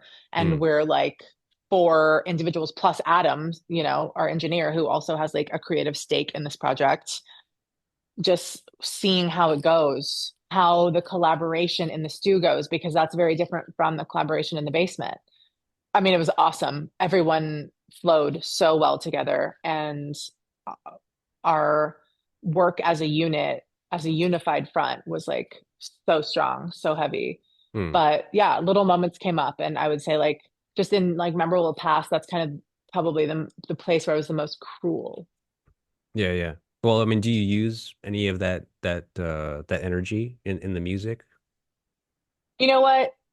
I try, and whenever I'm actually angry and feeling it rising, I'm not on pitch. Hmm. And I have to take a pause, let it settle, ground down. Then I will not be all over the place. Like we have a song called Entanglements, and it's really about like the wealth disparity that I witness here in Portland and, Hmm. worldwide, really. Sure. Um, and I thought the delivery for that needed to be very like kind of acerbic and aggressive and intense. And every time I did it that way, which was the way that it was sort of naturally coming, it just wasn't working. Hmm. Tried it, tried it a bunch of times and take a little pause, come back to it. When I wasn't thinking as much about how mad it made me, how mad it makes me, I was able to more objectively deliver the lyrics in a way that they just sounded the best. I think that mentality is still infused into the lyrics. Obviously, I wrote them obviously I feel them and I'm saying them, and I think that my like dismay still comes through. But I find that if I'm really feeling emotions like in a like heated kind of vehement way, it's like my heart rate and my breathing and my this sort of lump in the throat feeling like Hmm. doesn't create the most beautiful or accurate singing. Sure. I was gonna Yeah. just say that. I was gonna be like, do you lose control of like your instrument? Like you don't have as Yeah. much control if it's like if it's bubbling up and you. Yeah. It's like if your hands are sweaty and shaking and you're sort of trying to like move quickly on the, either with your pick or left hand stuff, like fretboard stuff, like Hmm. I can relate to that too. You're like having like, it's almost like jitters. It's like, it's something that it's like this energy as opposed to like stable, calm, focused energy. Yeah. Okay, that makes sense. Let's see. So we're gonna move on. Okay, Black so Dove. yeah, Black Dove is the next song. I have this quote here about this song. It's a little wordy. Let's see. So it says, "When I sleep, I often have nightmares. I can already hear your readers saying, 'I knew that. The way your songs sound, you must really have horrible nightmares.' Just like the one I'm describing in the song Black Dove, off the last album from the Choirgirl Hotel. I see a black dove. I see its face clearly. The dove is transparent, like it is made of glass. I can see my hand through it. An auger goes through it, and it is bleeding water." It's kind of weird, horrifying visual. So now, what I have to say about this song? Like, I don't. The question I have for you doesn't really pertain to this song specifically. But I've definitely come across articles and interviews with Tori, which picked her as receiving songs more than writing songs. Cool. Hmm. And so I was just curious, like, do songs come to you and you feel them, like you feel you receive them, or do you feel you have to be consciously working on them? Yes. Both? Yes and yes. Yeah. Sometimes I'm like, wait, how did we write that? Where, when, where, how, why? Like, yeah, it's almost like you get embodied, taken over by dot dot dot spirit, Hmm. aliens, God. No, no, no idea. I do feel like the writing lyrics process for me is very embodied, very considered, very present. Hmm. I'm never like in a meditative state, like, whoa, where'd those come from? That doesn't happen to me. It's like Yeah. the Capricorn being like, okay, oh no, we want this to rhyme in a little bit more of a weird way. Let's do like an off rhyme there. Oh no, we want this to be like a three-way rhyme, whatever it is, whatever the like concept is, kind of, or the parameter. But Hmm. vocal melody, no idea where that comes from. Never, ever, ever have I been like, oh, let me do a little Joni Mitchell thing here. Oh, let me do a little Aaliyah thing here. I, Hmm. I also have never been like, oh, that first thing I did is a no. I don't know how or why I got this level of trust. And maybe it's just because it's just straight up spirit and I just know to trust because it's just in our bodies somehow. But like, I've never, like, how I told you I will like do a voice memo of a Kyle guitar line and like go to my bedroom, like get cozy, candles lit, salt lamps on, and just be like basically free improvising, recording that. So I'll Hmm. like play the voice memo from my laptop, hit record on my voice memo on my phone, and then pull up my note, have my lyrics there. So it's like a Hmm. closed loop Yeah. and just improvise. I've never been like, I don't like that. I'm gonna start over. I don't know how or why, but it just always feels like what comes out is my voice. So that's what I should use. Like it probably will be part of my process one day to be like, oh no, let's like do an exercise where we use the fourth idea that we have for each song. But right now it's just really trusting that what comes out the first time is like what needs to be seen right now. And a lot of Hmm. times, like with Disembark, like just truly my improvisational delivery is like literally exactly basically what the song is. We just added a second A on the end, but it's the same A as the first A. Disembark is A, B, A. So like I did the A and the B, and then we just added the A again, and that was the song. And I think that song is so strong and so hooky in a way that like most songs aren't hooky. Like most songs are hooky in a hooky way. This is hooky in like a weird, wacky, like underhanded way, Hmm. which is cool. That's interesting to me. I feel like hooky in a normal sort of mainstream radio way has been done for like 60 years, you know? Sure. Right. Um, yeah, so I don't know. Does that answer your question? Yeah. Yeah. I mean, it's very interesting just to kind of hear where people kind of how they come about, like not just your process, but just like creatively speaking, like where does like where do ideas even come from, you know? Hmm. So yeah, that's kind of interesting. I mean, and then like the finished composition, like when you're done tracking everything and you play it back, you're like, wow, where the fuck did that come from? Like you don't even Sometimes, remember kind of like what all the process was to get there. sometimes we do, and we're like, oh, that was interesting because it was different from this other time we remember. But then, like maybe a third or a half of the time, we're kind of like, where did that one come from? You know? Hmm. Yeah. I was gonna say let's move on to the next song, which is Raspberry Swirl, but I don't think I want to talk about that one. Oh, snap! Well, I mean, Really? I definitely want to skip some songs. I don't actually have a question for this song. Okay. So, like I said, I mean, I got pretty much in-depth quotes for every single song. And the thing about Raspberry Swirl is that it's essentially a song about cunnilingus. That's what I thought. Yeah. Okay. Yeah, that's what I thought. I was wondering if you were going to say that the Raspberry Swirl, okay, so I haven't read any of these quotes. Like Hmm. these are a Okay. you thing. This is not a me thing. Sure. Um, and I always thought that this meant like, yeah, whether it be like intercourse or like giving head, like when I'm on my period or when, you know, Mm. like the Raspberry Swirl is like on my period. But then when I realized that this whole record is about Miscarriage. Miscarriage. miscarriages, thank you.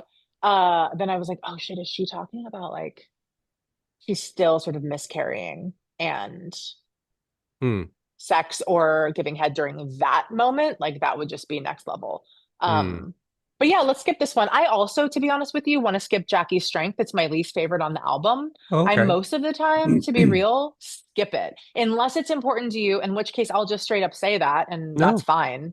but yeah, see, so those songs, yeah, nothing really too important there, I don't feel. I mean, like in the whole aspect of like, Tori's life, where she is in this moment in her life, writing this record, there's a lot of kind of interesting things there, but I mean, like just stuff you can really kind of like brush over, broad stroke stuff. So then we move down to IIE. So what I I have love that one here, so much. you like this one a lot? Okay. Hmm. I think from the way you've been describing things to me, I think I can probably understand that.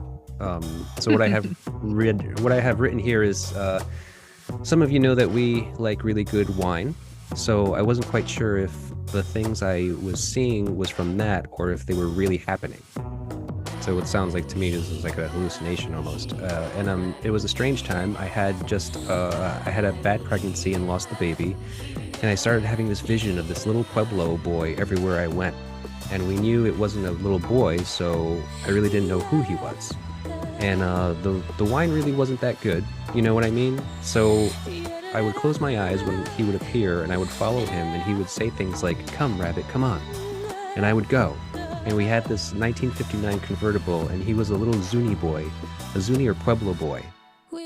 And he would sit in the back with his arms like that, spread out, and we would drive for hours and hours and hours. And I would sit there, and we didn't know where we were going, but when we would get there, nobody would be alive. I don't know what this means. So it was a strange thing. It was like being in, I don't know, a bad Dustin Hoffman virus killer movie, and I don't know what we were supposed to do. So we would leave the town, and he would tell me to build a campfire. And and I'm an arsonist, so I really liked that bit. So I would build this thing, and he would start dancing. And he would say, we failed today, but we have to go to the next town tomorrow. And this would happen over and over again. And we were always too late. And he would sing this thing in my head, and he would pat me on the head and he'd say, "It's okay. I. Wow. That My is a long God. quote from her Storyteller's performance. I Um, love that. Oh my God. Storyteller. Oh, I need to watch that tonight. That's on. oh yeah, I and haven't seen that. right, and she talks like she explains every song kind of like this in her voice, you know? Yeah, yeah, yeah, yeah, yeah. Yeah, that was VH1, right? Yeah, yeah. VH1. So Totally. so IIE, so maybe you could consider this boy Tori was seeing as an sensational being, like the track off your new record. Maybe. Yeah, he's insatiable for preventing widespread death. Yeah. Well, I mean, I don't know what it is. I mean, like the description that I try to read here, I was just like, I don't even know like what was she, is this true? Is she actually like literally like driving around following this vision she's having? Like, I mean, yeah, I could see them doing that. mm, I yeah. mean, any partner of Tori Amos, well, first of all, they have to know what they've signed up for, you know. Hmm. She's a wacky witch. She's gonna be suggesting things like that. Yeah. And you Like, either go along for the ride because you understand her and you get her and you have chosen her, or you're sort of like, this is not the girl for me, you know. hmm. That's my read. Um, that's so cool. Yeah, it definitely is almost like a war cry the way she does it. You know, she does it over and over and over. It's interesting. I never knew what that song was about. Yeah. Thank you for sharing that quote. How interesting. Yeah. Well, I was gonna So, ask you, I mean, she's do you definitely have, the person that I would want to have like a sit down lunch with, oh yeah. like Oh, I'm of sure. anybody, just because she's such a unique mind. Yeah, absolutely. Do you have like visions like this that you use for inspiration? No, not exactly. What would you call it? Um, hard to define, more like a brother, sister, cousin, book next to book on the shelf of something that already exists that has told me that it wants like a partner, like a brother, sister, cousin. Hmm. Okay. Way less. It seems to me that she was dealing, you know, with grief and loss.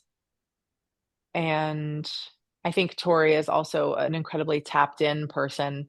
And, you know, keep in mind, she's like experiencing these experiences pre social media, pre smartphone, pre pandemic.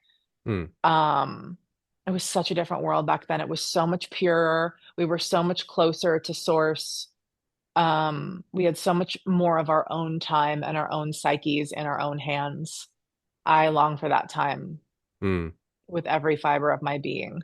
5G, just even if you think about like what's physically taking up space all around us and zooming by and infiltrating our, you know, physical bodies, like it's just such a different time. So Hmm. I like to remind myself of that whenever I feel depressed about certain ways that humans are these days. Like, you know, well, what are we supposed to do? Like, how are we supposed to overcome this? Where the barrage is so real, you know, from all angles, Hmm. water, air, soil, but all of these like very inspirational, odd, unique experiences she's had were post extreme loss and pre all of these like, you know, industrial changes that we've had on Earth. So I just feel like she was like a little bit closer to the heavens, or maybe just as a person she is. I think that's true, but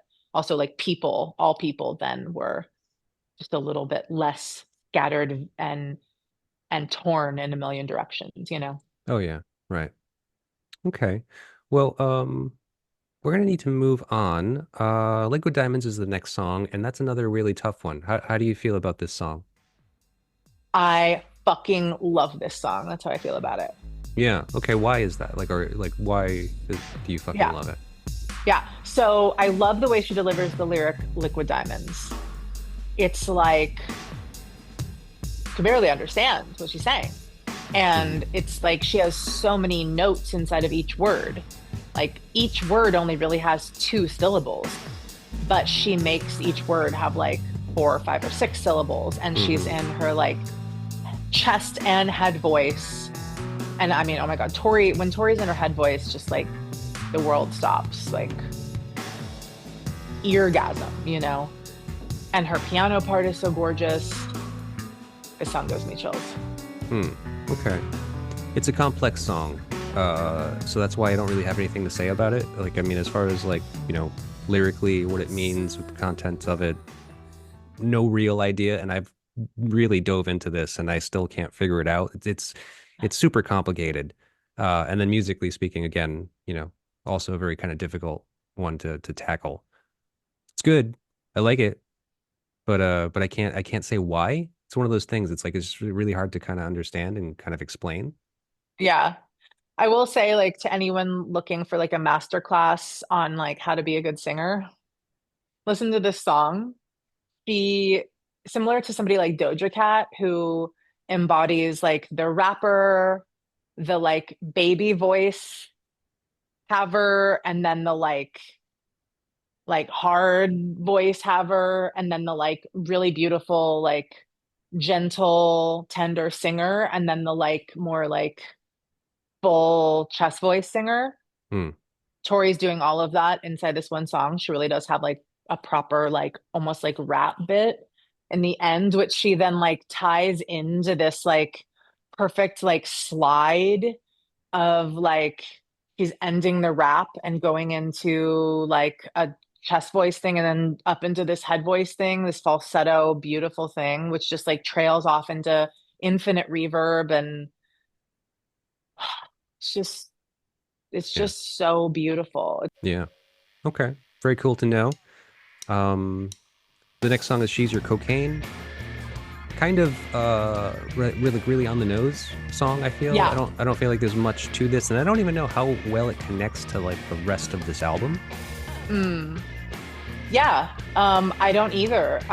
Same with Jackie's Strength. I'm kind of like, The only thing about Jackie's Strength that I can say as far as like how it connects to this album is that in Tori's personal life, she was actually kind of reaching the point of like getting married. mhm, I believe she was already engaged at this point to who is now her husband. mhm.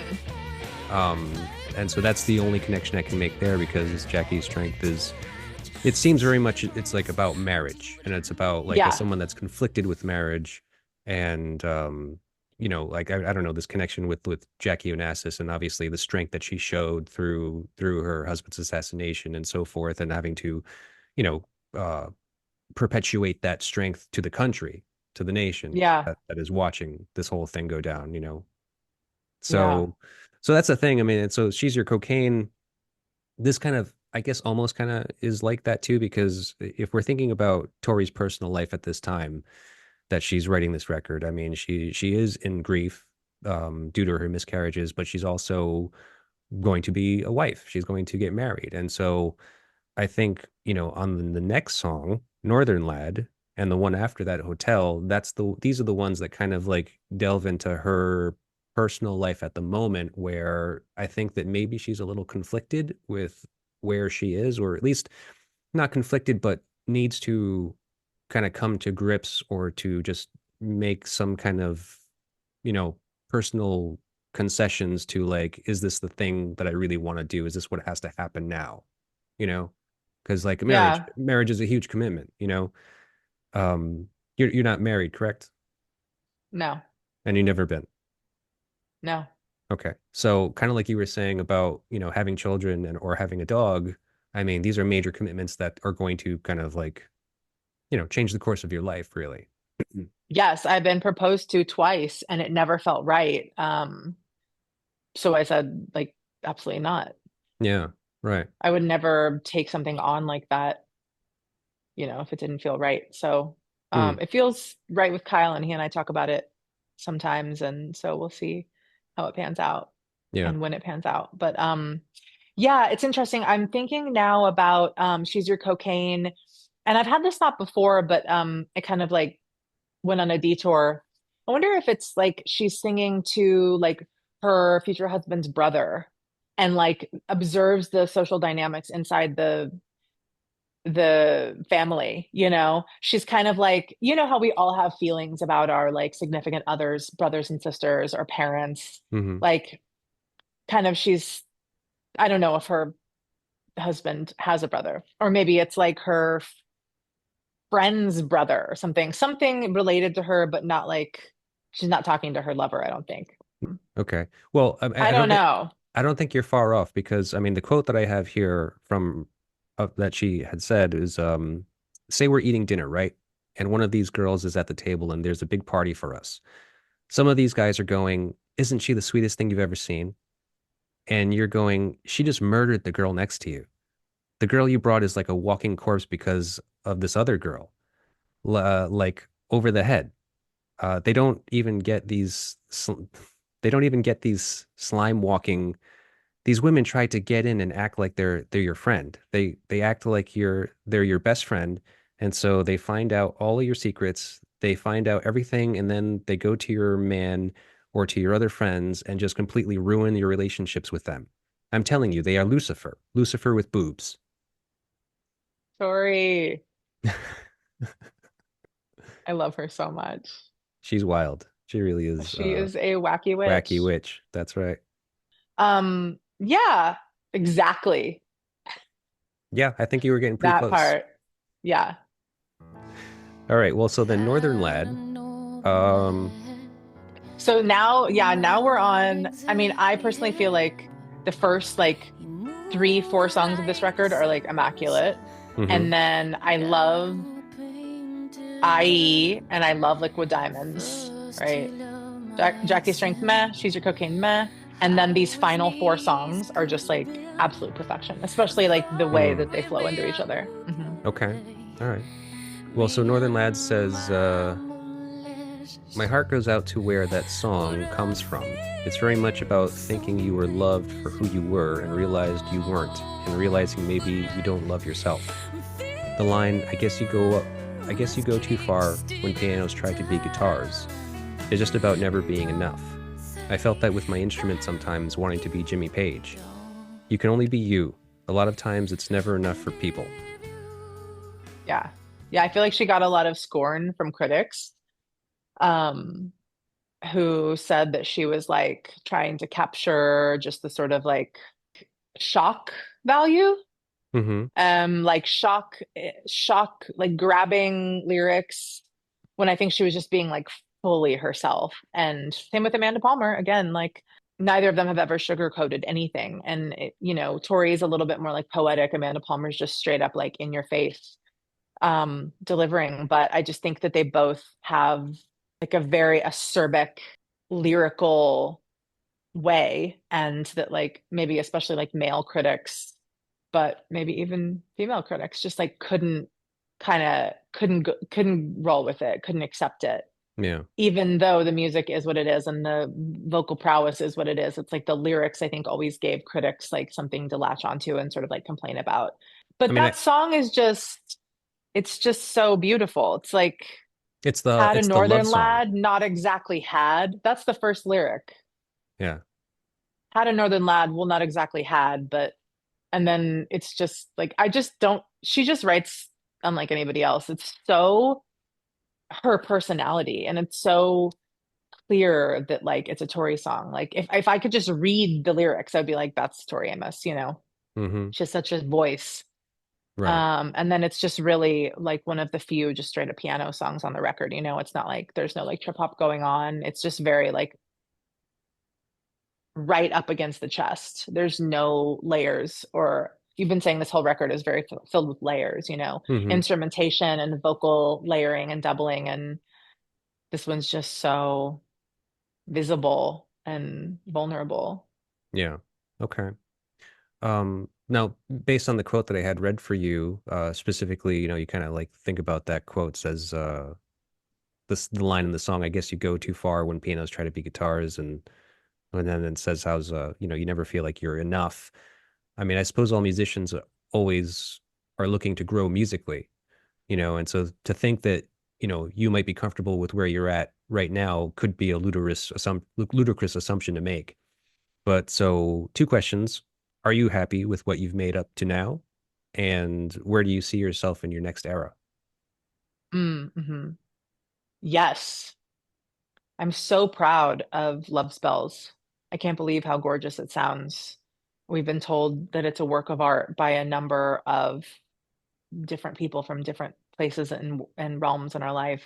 Hmm. Um, and just happy with my performances, happy with my ideas, happy with the band's performances and ideas.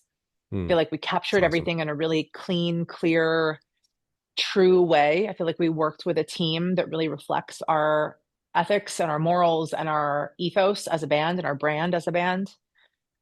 I wouldn't really change much.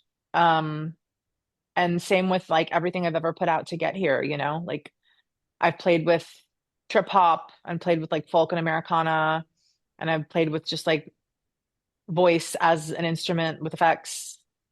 I feel like I've kind of indulged my every whim. So no complaints. The one thing that I'm really building on and working on currently is growing inside of my range and Hmm. growing inside of my accuracy. Hmm. So I'm like fully comfortable with my skills as a lyricist, as a melody maker, and always wanting to improve as a guitarist. That I feel goes without saying because that's just like every guitarist always wants to do that forever and ever. My dad at 74 still wants to do that, but 73. But yeah, really interested in increasing my range.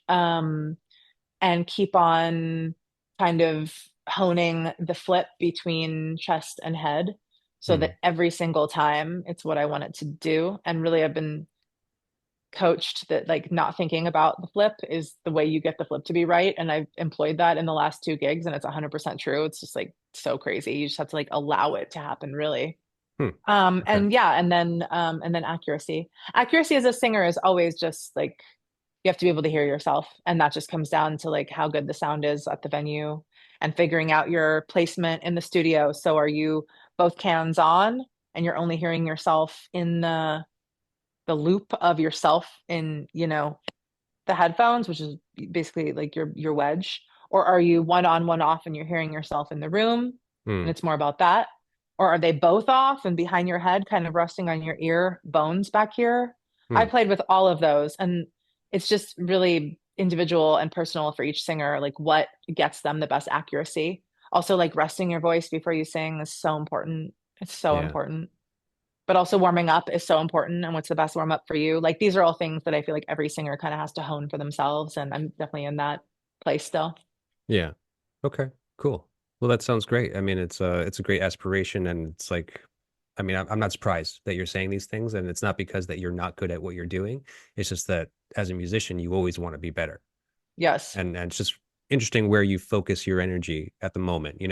I mean, like, Hmm. if I talk to you next year, it could be totally different. I'm sure it will be. Yeah. All right. Well, Yeah. so the next song is Hotel, and I don't really have anything to say about that either. I mean, like, I say I don't have anything to say, and I mean I do, but I don't want to get into it just because we're kind of running short on time, and Okay. there's just so much here to get involved with. I kind of want to just touch on the last two songs. Playboy Mommy.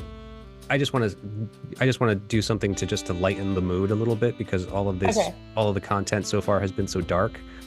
There's this very, very long quote I have here. So I'm just going to summarize it for you, where it says how Tori was in France with her friend Beanie. Are you familiar with her friend Beanie? No. Okay, not Shout by out name. Beanie. Yeah, I mean, she gets mentioned a lot, and actually, Raspberry Squirrel is about her friend Beanie. Oh, Uh, cool. yeah. After you watch Storytellers, maybe a lot more of this will start to make sense, and you'll start to kind of fill in these Yes. blanks. Yes. I can't So wait. Beanie and her mother are there, and they're having like this lunch, this fancy place in France. They're drinking champagne. Beanie gets into the argument with her mother. So let's see. So Tori walks away. Essentially, she makes a point to let you know that she's wearing these platform shoes, and she's kind of like dressed very nicely, and she's in the schmoozy place. Beanie comes to find her. She says, "Let's go out to the deck and talk about this." And she's on this one of these weird roundy staircases like they have in the Love Boat, and she's at the top of the stairs, and she falls all the way down the stairs and lands on her face. Okay. That's how the Um, song begins. Yeah. yeah. So she says here, I trip all the way down and lie flat on my face, and I swear to Christ, I'm lying flat on my nose, and it's like I'm taped to the rug. And I say, "Oh, Beanie, I need more champagne. This is so horrible." But as I laid there, I said, "Oh my God, Beanie. Oh my God, I have the first line," which is the first line of the song. Yeah. So to In my switch things, platforms, I hit the floor, fell face down, didn't help my brain out, I think yeah, is the line. yeah, I think you're right. Yeah. So to switch things up, can you tell me about the silliest way a line or a song topic has come to you? Oh my God. I'm not the best with silly, honestly. And I don't think this is silly for her. Like, it's like serious for her. I don't think she writes still. Okay, Tori has a way of writing things that if we said them or if we talked about them, they would seem silly. Hmm. But she's so serious. I don't think that I really write about silly things. Right, but I mean, this Hmm. isn't a silly thing either. Like the way that she came with that Yeah, first line is not a silly scenario, but I think that right. in relation to, like living the experience and saying like, "Holy shit, this is what I want to write about." Like that is a little Mm-hmm. silly. Like the content of the song, like none of that stuff, none of it is silly per se. I'm just saying that the context in which the line came to her and presented itself to her as being like, this is what I want to use as the opening line to my song. Hmm. Yeah, it's less about opening line for me, but like Dirty Shirt, for example, I came up with this idea when Kyle and I in that first month, like I said, we met and then collaborated for the first time on New Year's Eve. And then like by my birthday, which is January 31st, he was living here. Hmm. Um, had moved to Portland to be with me and explore our relationship and this band. And in that month, I wrote, we were doing long distance. I wrote Dirty Shirt, the lyrics, because his shirt that he'd given me to literally smell him on while we were away was like sitting on my hamper. And like every time I would go take my clothes off and put them in the hamper, I would like smell his shirt and Hmm. just be like, okay, just, a couple more days or whatever. Like Hmm. that's kind of like a silly thing to do and like kind of ridiculous, like maybe people think gross thing, but like it Yeah. inspired the song Dirty Shirt. And I love that song. And I love that that song is about what it's about. And I think it's relatable to certain people. Like I have a very developed olfactory sense. My palate's really refined. I'm a chef. I've been a chef for 13 years. And before that, I've always been the person who's like obsessed with smells. Like I walk in a room and I'm like, Oh oh, yeah. someone just opened up an orange. And like 400 feet away, there's like some like person eating an orange. It's just Hmm. Yeah. so weird. It's Oh just no, but that part of that who I is that am. is very serious. I mean, like it hasn't happened to me in a long time because I've been married for, oh shit, we just had our anniversary. It's been 15 years. So Wow. Oh my goodness. Congratulations. thank you, thank you. So like that kind of like frantic energy that you get from being with somebody. Anticipation. Yeah, I Hmm. mean, and like so smelling them and like having their smell on their clothes and kind of referring to that as this kind of like a welcoming thing is totally common. I'm pretty sure. I think at least it was for Hmm. me. I mean, like yeah, there's definitely things. If my wife were to leave me right this at this moment, and I had, or let's just say she died, because that's probably a more likely scenario.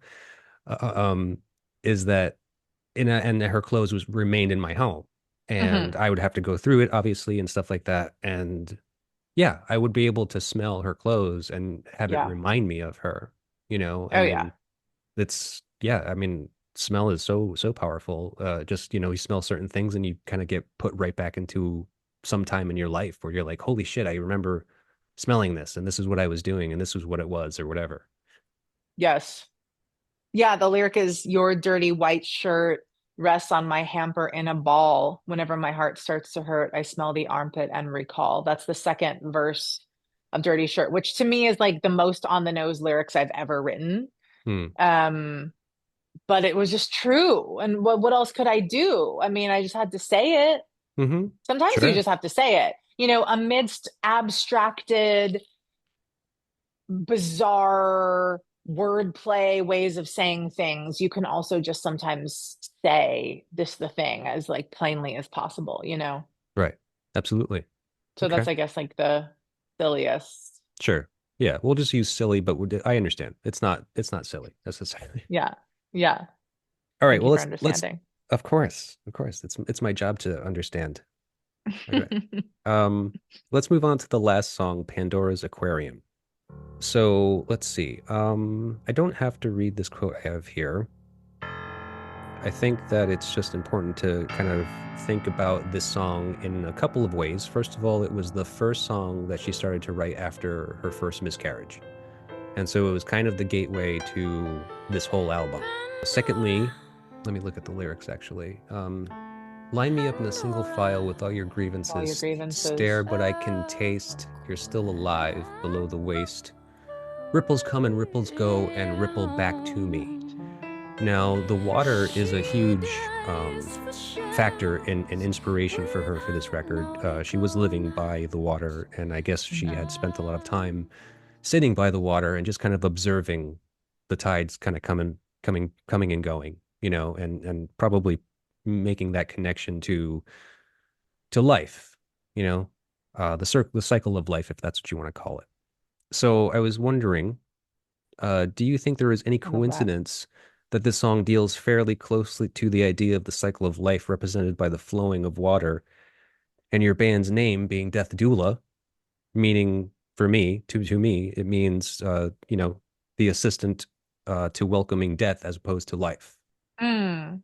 Well, let me just clarify one thing before I go Sure. into this, which is that the band is called Death Doula because when I broke my right wrist, I'm right-handed, I couldn't play guitar and I couldn't cook, which is my livelihood, and I couldn't really do much of jack shit at all, as anyone who has broken their dominant wrist or hand or arm knows. It's Hmm. incredibly debilitating. You lose your autonomy entirely. And so I had a session with a death doula, come to learn from a friend that death doulas can assist in the movement toward your own death or the death of a loved one that's pending. Like if you have like, terminal cancer, right? Or your husband or wife does. Also, they can guide you through the loss of something in your life, a job, a relationship, a pet. They Hmm. can also guide you through the experience of losing your autonomy. So if you lose a limb or you lose a job or you can't function in the way that you're used to. So for me, I named the group Death Doula after that experience, the session that I had with the Death Doula, because it felt like she gave me, or I attained permission in the meeting, the session that she and I had, to move on beyond guitar and really start using my voice as my primary instrument. Hmm. So, death doulas are certainly what you think of them as, and they're like also so much more. Um, Wait, so a death doula is a real thing? I thought it was just like a yes. clever name. Mm, I no, had no it idea. is that, and they're also real things. Just like a birth doula helps you with your birth, Well, exactly. I mean, I the know what birth a of your doula child. is. Like I had a doula for my children being born. So that's why I was just like, oh, a death doula. Okay, so this is the opposite of life. This is like, someone to aid in your death. Yeah, I guess you could call it the opposite of life. To me, like life and death are inextricably linked. They're the same thing. Like you're born just to die and all your life you're dying. Hmm. Like we have a limited amount of jing in our lives that is just being depleted little by little until the day comes, the calendar's counting down. Right. And I don't see that as morbid. And I don't see honoring and acknowledging that death is coming as like seeing the negative or being pessimistic. Like death is just a part of life. Right. But the death of an aspect of your life that you weren't ready to let go of can certainly be like a hard transition. So death doulas exist to aid in these time periods. Wow. Okay. I had no idea. Yeah, and I do see, yeah, it's cool. I do see um death and birth. as very watery, sort of swimmy experiences, whether that is like literal or metaphorical. And we all come from this like primordial ooze, and we all come from this like umbilical fluid. And when we're held the most in our lives, it's like by water, where we feel weightless and integrated and like we're one with nature. I think water, I'm also an Aquarius sun, so I'm the water bearer. So water for me feels like home. But I Hmm. think water is home for a lot of people. I think water is home for all people. I've always been intrigued by people who are afraid of water or don't know how to swim or whatever, because it's like, I don't know, it's like, what does that say about them, their psyche, their living experience? Like, it's just so intriguing to Right. me. I would love to like do like a study on them. Hmm. But yeah, to me, I mean, I was on the swim team and always a swimmer, always had a pool, like just love water. I'm a I love Pisces, that. so yeah. Oh, hell yeah. Love a Pisces around here. Yeah, I love that Tori was inspired by water, looking out at the water, watching the like unending lapping, Hmm. everlasting lapping. Was there another question in there that I didn't get to? No, it's just really that I was trying to see if there was a coincidence between um the idea that Tori was writing this song and kind of witnessing the circle of life through the movement of water. And then Mm, you're the band's name Death Doula, if there's some kind of connection there between those. just that I think water is always going to be there at every life occurrence. It's going to be there at birth. It's going to be there all through your life, in a number of ways, that are potent and profound and integrated into the human experience. And then it's going to be there in some sort of, I think, maybe more metaphorical way at death. I like to think about death as like spiraling like a whirlpool, and Hmm. then you're just sort of in this other vessel, in this other space. But yeah, now that you know that death doulas are real, maybe that changes the question a little bit. Yeah, a little bit. I mean, it's just, I mean, I guess from what you're telling me about it, I'm not totally off in thinking that a death doula is somebody that assists in death as opposed to assisting in life, where, because a doula is somebody that helps in birthing. Yeah, a doula is somebody who helps in the transition of one thing to another. So it can be a birth doula or it can be a death doula. Mm, And I think birth doulas have been a little bit more just coming. common in the Yeah, totally. lexicon, in the zeitgeist, because I Yeah, guess just with the movement of like women wanting to like take their birthing experience back into their own hands and become more natural and more like right. with the way that women have done this for thousands of years. Like it's a little Hmm. bit like it's become pretty popular, pretty common, but it's the same with death. Like a lot of institutions have control over how and when we can die, and that is not natural. So But death people also doulas, don't like to talk about death. People kind mm, of like rub up against the idea when we're talking about death because they yeah, just don't want to face it. yeah. Yeah, and people think that like our sound is going to be like pretty metal. And like it's interesting to think about death in the context that it isn't metal and it isn't about black and it isn't about harshness. It's like just the ultimate freedom and like what we're all living for and what we're all dying for.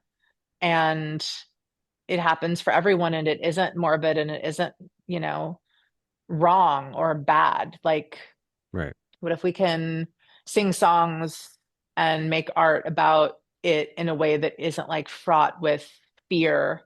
And I do think like one of the things that I write about is like loving life so much and loving this person so much that I don't ever want to die and I don't ever want it to end. And there's a lot to lose now. Hmm. And maybe a little bit that helps me release and like allow, because nothing lasts forever and I won't have it forever. And I have to come to terms with that. Well, thank you for opening my eyes to that a little bit more. I definitely appreciate that, and I definitely will kind of look to that in my future needs if necessary, because it's pretty interesting. I think that's really cool, actually. This whole death Totally. doula thing. Um, So speaking of Agreed. Death Doula, I mean, congratulations on the release of your new album, Love Thank Spells. you. It's a great album. I really did like it, and that's why I'm speaking to you now. Because honestly, stuff comes across my desk all the time where I listen to it, and if I don't get, past 30 seconds, I don't do it. And Hell yeah, so, as it should be. well, yeah, I mean, I think that honestly, as a music journalist, which I guess is kind of what I am at this point, which is weird. Um, it's strange to be given things, kind of spontaneously, like out of nowhere, and just say, have someone give you something and be like, "Do you like this? Like, do you want to cover this? Like, do you want to write about this or read about it or whatever?" And so I think you'd be happy to hear that your album is compelling. It's a good album, and it definitely sucked me in, and I listened to all of it, and I really do like it. Thank you. So, Thank what you is so the plan much. now? Tour? The plan is, because Adam left right as we were making the record, we've really been spending the last several months because, it takes several months for the mixing and the mastering and the publicity and whatever happens after the studio time ends before the record actually comes out. So in that time, we've been basically seeking, finding, and training our drummer replacement. Hmm. And it hasn't been easy. And so we aren't like doing a proper full tour, but we want to. And after playing Portland last week in Seattle, I think we've proven that like Bobby's ready. We can do that. Definitely wanting to play out of town more often.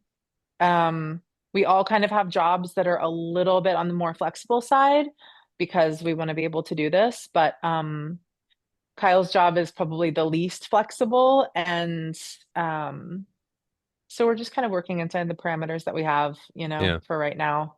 Would love to like get linked up with the right booking agency or record label that's actually, centering music and art and valuing that and wanting to support a band that they think are really special and have something great going on that they want to, provide financial and community support for. Hmm. Um, we would love to accept the right offer from the right company, to help us achieve our dreams of touring and playing festivals and putting out more records and doing this, seriously. And we already are like doing it seriously, but it's hard to do it seriously and do a daytime full-time job seriously. So, Okay. And so, and how do people purchase the album as of right now? we have it at our shows on compact disc. We have it on Bandcamp. We have it on Spotify for listening. Um, and we are going to add the CDs to our website, which is deathdoulaband.com. And we also have really cool merch.